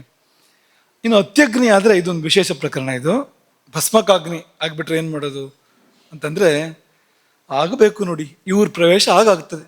ಯಾರ ಪ್ರವೇಶ? ಎಮ್ಮೆ. ಎಮ್ಮೆ ಬೇಕಾಗೋದು ಯಾವಾಗ ಅಂದರೆ, ಈ ಅತ್ಯಗ್ನಿ ಆದಾಗ ಮಾಹಿಷೈಹಿ ಕ್ಷೀರ ದಧಿ ಸರ್ಪಿಭಿಹಿ. ಎಮ್ಮೆ ಹಾಲು, ಎಮ್ಮೆ ಮೊಸರು, ಎಮ್ಮೆ ತುಪ್ಪ. ಮಾಹಿಷೈಹಿ ಕ್ಷೀರ ದಧಿ ಸರ್ಪಿಭಿಹಿ ಉಪಚಾರವನ್ನು ಮಾಡಬೇಕು, ಅದರಿಂದ ಉಪಚಾರವನ್ನು ಮಾಡಬೇಕು. ಹಾಗಾಗಿ ಇದರ ಅರ್ಥ ಏನು ಅಂದರೆ, ನೀವು ಸಮಾಗ್ನಿ ಆದರೂ ಅದಕ್ಕೆ ಹೋಗಬೇಡಿ, ಮಂದಾಗ್ನಿ ಆದರೂ ಹೋಗಲೇಬೇಡಿ. ಅದಕ್ಕೆ ನಮ್ಮ ಕತೆ ಮುಗಿಸ್ಬಿಡ್ತದೆ ಎಮ್ಮೆ ಆಮೇಲೆ ಅಂತ ತಿನ್ನೋಕ್ಷ ಮಾಡಿದರೆ. ವೈದ್ಯರ ಸಲಹೆ ವಿಷಯ ಬೇರೆ, ಅದರ ವಿಶೇಷ ಸಂದರ್ಭ ಸನ್ನಿವೇಶಕ್ಕೆ ಅವರು ಚಿಕಿತ್ಸೆಯಾಗಿ ಮಾಡೋ ಸಂದರ್ಭಗಳು ಬೇರೆ. ಮಾಮೂಲಾಗಿ ಅಗ್ನಿ ಭಾಳ ಗಟ್ಟಿ ಇದ್ದರೆ ನೀವು ಅದನ್ನು ಜೀರ್ಣ ಮಾಡ್ಬೋದು. ಎಮ್ಮೆ ಹಾಲು, ತುಪ್ಪ, ಮೊಸರು ಇಂಥದ್ದನ್ನೆಲ್ಲ. ಇಲ್ಲದೆ ಇದ್ದರೆ ಅದು ಜೀರ್ಣ ಆಗುವಂಥದ್ದಲ್ಲ. ಹೋಳಿಗೆ, ಹಳೇದು ಹೋಳಿಗೆ, ಇವತ್ತು ಮಾಡಿದ್ದಲ್ಲ. ಮೇಲಿಂದ ಎಮ್ಮೆ ತುಪ್ಪ ಗಟ್ಟಿ ಇರುವಂಥದ್ದು, ಇದು ಅಗ್ನಿಗೆ ಬಹಳ ಒಳ್ಳೇದು. ಒಳ್ಳೇದು ಅಂದರೆ ಅಗ್ನಿ ಹೋಗಿ ಅದು ಇನ್ನೇನೋ ಆಗಿಬಿಡುತ್ತೆ ಆಮೇಲೆ ಅಂತ, ಅಗ್ನಿಯನ್ನು ಹಾಳು ಮಾಡುತ್ತೆ ಸಂಪೂರ್ಣವಾಗಿ ಅಂತ. ಹೀಗಾಗಿ ಇದೆಲ್ಲವನ್ನೂ ಗಮನಿಸ್ಕೋಬೇಕು. ಒಟ್ಟಿನಲ್ಲಿ ನಮ್ಮನ್ನು ನಾವು ಅವಲೋಕನ ಮಾಡ್ಕೋಬೇಕು. ಮುಖ್ಯವಾಗಿ ನಮ್ಮ ಅಗ್ನಿಯನ್ನು ಅವಲೋಕನ ಮಾಡ್ಕೋಬೇಕು. ನಾವು ಮೊದಲೇ ಹೇಳಿದ ಹಾಗೆ, ಅಗ್ನಿ ಚೆನ್ನಾಗಿದ್ದರೆ ನಾವು ಚೆನ್ನಾಗಿರ್ತೇವೆ. ಅಗ್ನಿ ವಿಕೃತವಾದರೆ, ಅಗ್ನಿ ವಿಕಾರಕ್ಕೊಳಪಟ್ಟರೆ ನಾವು ರೋಗಿಗಳಾಗ್ತೇವೆ. ಇನ್ನು ಅಗ್ನಿ ಆರಿ ಹೋದರೆ ಶಾಂತಯಜ್ಞೋ ಮ್ರಿಯತೆ, ಹೋಗ್ಬಿಡ್ತೇವೆ ನಾವು. ಯಾಕೆ ಅಗ್ನಿ ಬಗ್ಗೆ ಜಾಗೃತಿ ಬೇಕು ಅಂದರೆ, ಅದು ಆರಿದರೆ ಮನುಷ್ಯ ಸಾಯ್ತಾನೆ, ಅದು ವಿಕಾರಕ್ಕೊಳಪಟ್ಟರೆ ರೋಗಿ ಆಗ್ತಾನೆ. ಅದು ಪ್ರಕೃತಿಯಲ್ಲಿದ್ದರೆ, ಅದು ಸಮವಾಗಿದ್ದರೆ ಆರೋಗ್ಯವಂತನಾಗಿರ್ತಾನೆ. ಹಾಗಾಗಿ ಆ ರೀತಿಯಲ್ಲಿ ನಾವು ಇರಬೇಕಾಗತ್ತೆ. ಅದಕ್ಕೆ ಬೇಕಾಗಿರ್ತಕ್ಕಂಥ ಎಲ್ಲ ಉಪಚಾರಗಳನ್ನು ಮಾಡಬೇಕಾಗುತ್ತೆ ಅನ್ನೋದು ಇವತ್ತಿನ ಒಂದು ಪಾಠದ ತಾತ್ಪರ್ಯ. ಮೊದಲೇ ಹೇಳುವ ಹಾಗೆ, ಇದೇನು ಈ ಪಾಠ ಇದೆಯಲ್ಲ, ಇದೊಂದು ಸ್ವಲ್ಪ ನಿಮಗೆ ಇದು ಮಧುರವೋ ಅಥವಾ ಉಪ್ಪು ಹುಳಿ ಖಾರ ಮಸಾಲೆ ಆ ರೀತಿಯಲ್ಲ ಪಾಠ. ಇದು ಸ್ವಲ್ಪ ಸಪ್ಪೆ ಪಾಠ ಅಂತ ಅನಿಸ್ಬೋದು, ಸಪ್ಪೆ ಪ್ರವಚನ ಅಂತ ಅನಿಸ್ಬೋದು ಇದು. ಯಾಕೆಂದರೆ ಇದರಲ್ಲಿ ಕೇವಲ ಮನೋರಂಜನೆ ಅನ್ನೋದು ಉದ್ದೇಶವೇ ಅಲ್ಲ. ಜೀವನ ಸುಧಾರಿಸಬೇಕು. ಪ್ರಾಚೀನರು ಯಾವ ಬೆಳಕನ್ನು ನಮಗೆ ಕೊಟ್ಟಿದ್ದಾರೋ ಆ ಬೆಳಕಲ್ಲಿ ನಾವು ಬದುಕಬೇಕು. ಹಾಗೆ ಬದುಕಿದ್ರೆ ಚೆನ್ನಾಗಿ ಬದುಕ್ತೇವೆ ಮತ್ತು ದೀರ್ಘಕಾಲ ಬದುಕ್ತೇವೆ, ಆರೋಗ್ಯವಾಗಿರ್ತೇವೆ. ಅಂಥದ್ದೊಂದು ಅದ್ಭುತವಾಗಿರ್ತಕ್ಕಂಥ ಜೀವನ ವಿಧಾನವನ್ನು ಪ್ರಾಚೀನರು ನಮಗೆ ಕೊಟ್ಟರು. ನಮ್ಮ ಪ್ರಾಚೀನರಿಗೂ ಪಾಶ್ಚಿಮಾತ್ಯರಿಗೂ ಏನು ವ್ಯತ್ಯಾಸ ಅಂತಂದರೆ, ಅವರು ರೋಗ ಬಂದಮೇಲೆ ಏನು ಮಾಡಬೇಕು ಅಂತ ಹೇಳ್ತಾರೆ ಅಲ್ವಾ. ಬೇರೆ ವೈದ್ಯ ಪದ್ಧತಿಗಳು ಕೆಟ್ಟ ಮೇಲೆ ಏನು ಮಾಡಬೇಕು ಅಂತ ಹೇಳ್ತಾರೆ.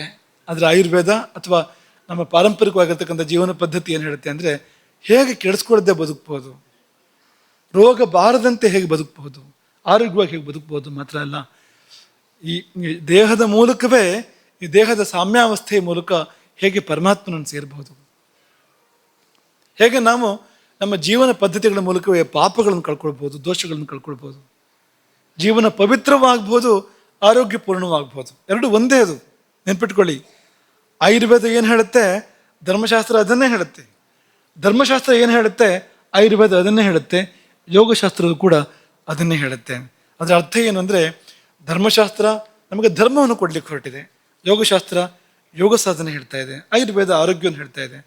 ಯಾವುದು ಆರೋಗ್ಯವೋ ಅದೇ ಯೋಗ, ಯಾವುದು ಯೋಗವೋ ಅದೇ ಧರ್ಮ, ಯಾವುದು ಧರ್ಮವೋ ಅದೇ ಆತ್ಮಜ್ಞಾನ, ಅದೇ ಅಧ್ಯಾತ್ಮ, ಬೇರೆ ಏನೂ ಅಲ್ಲ.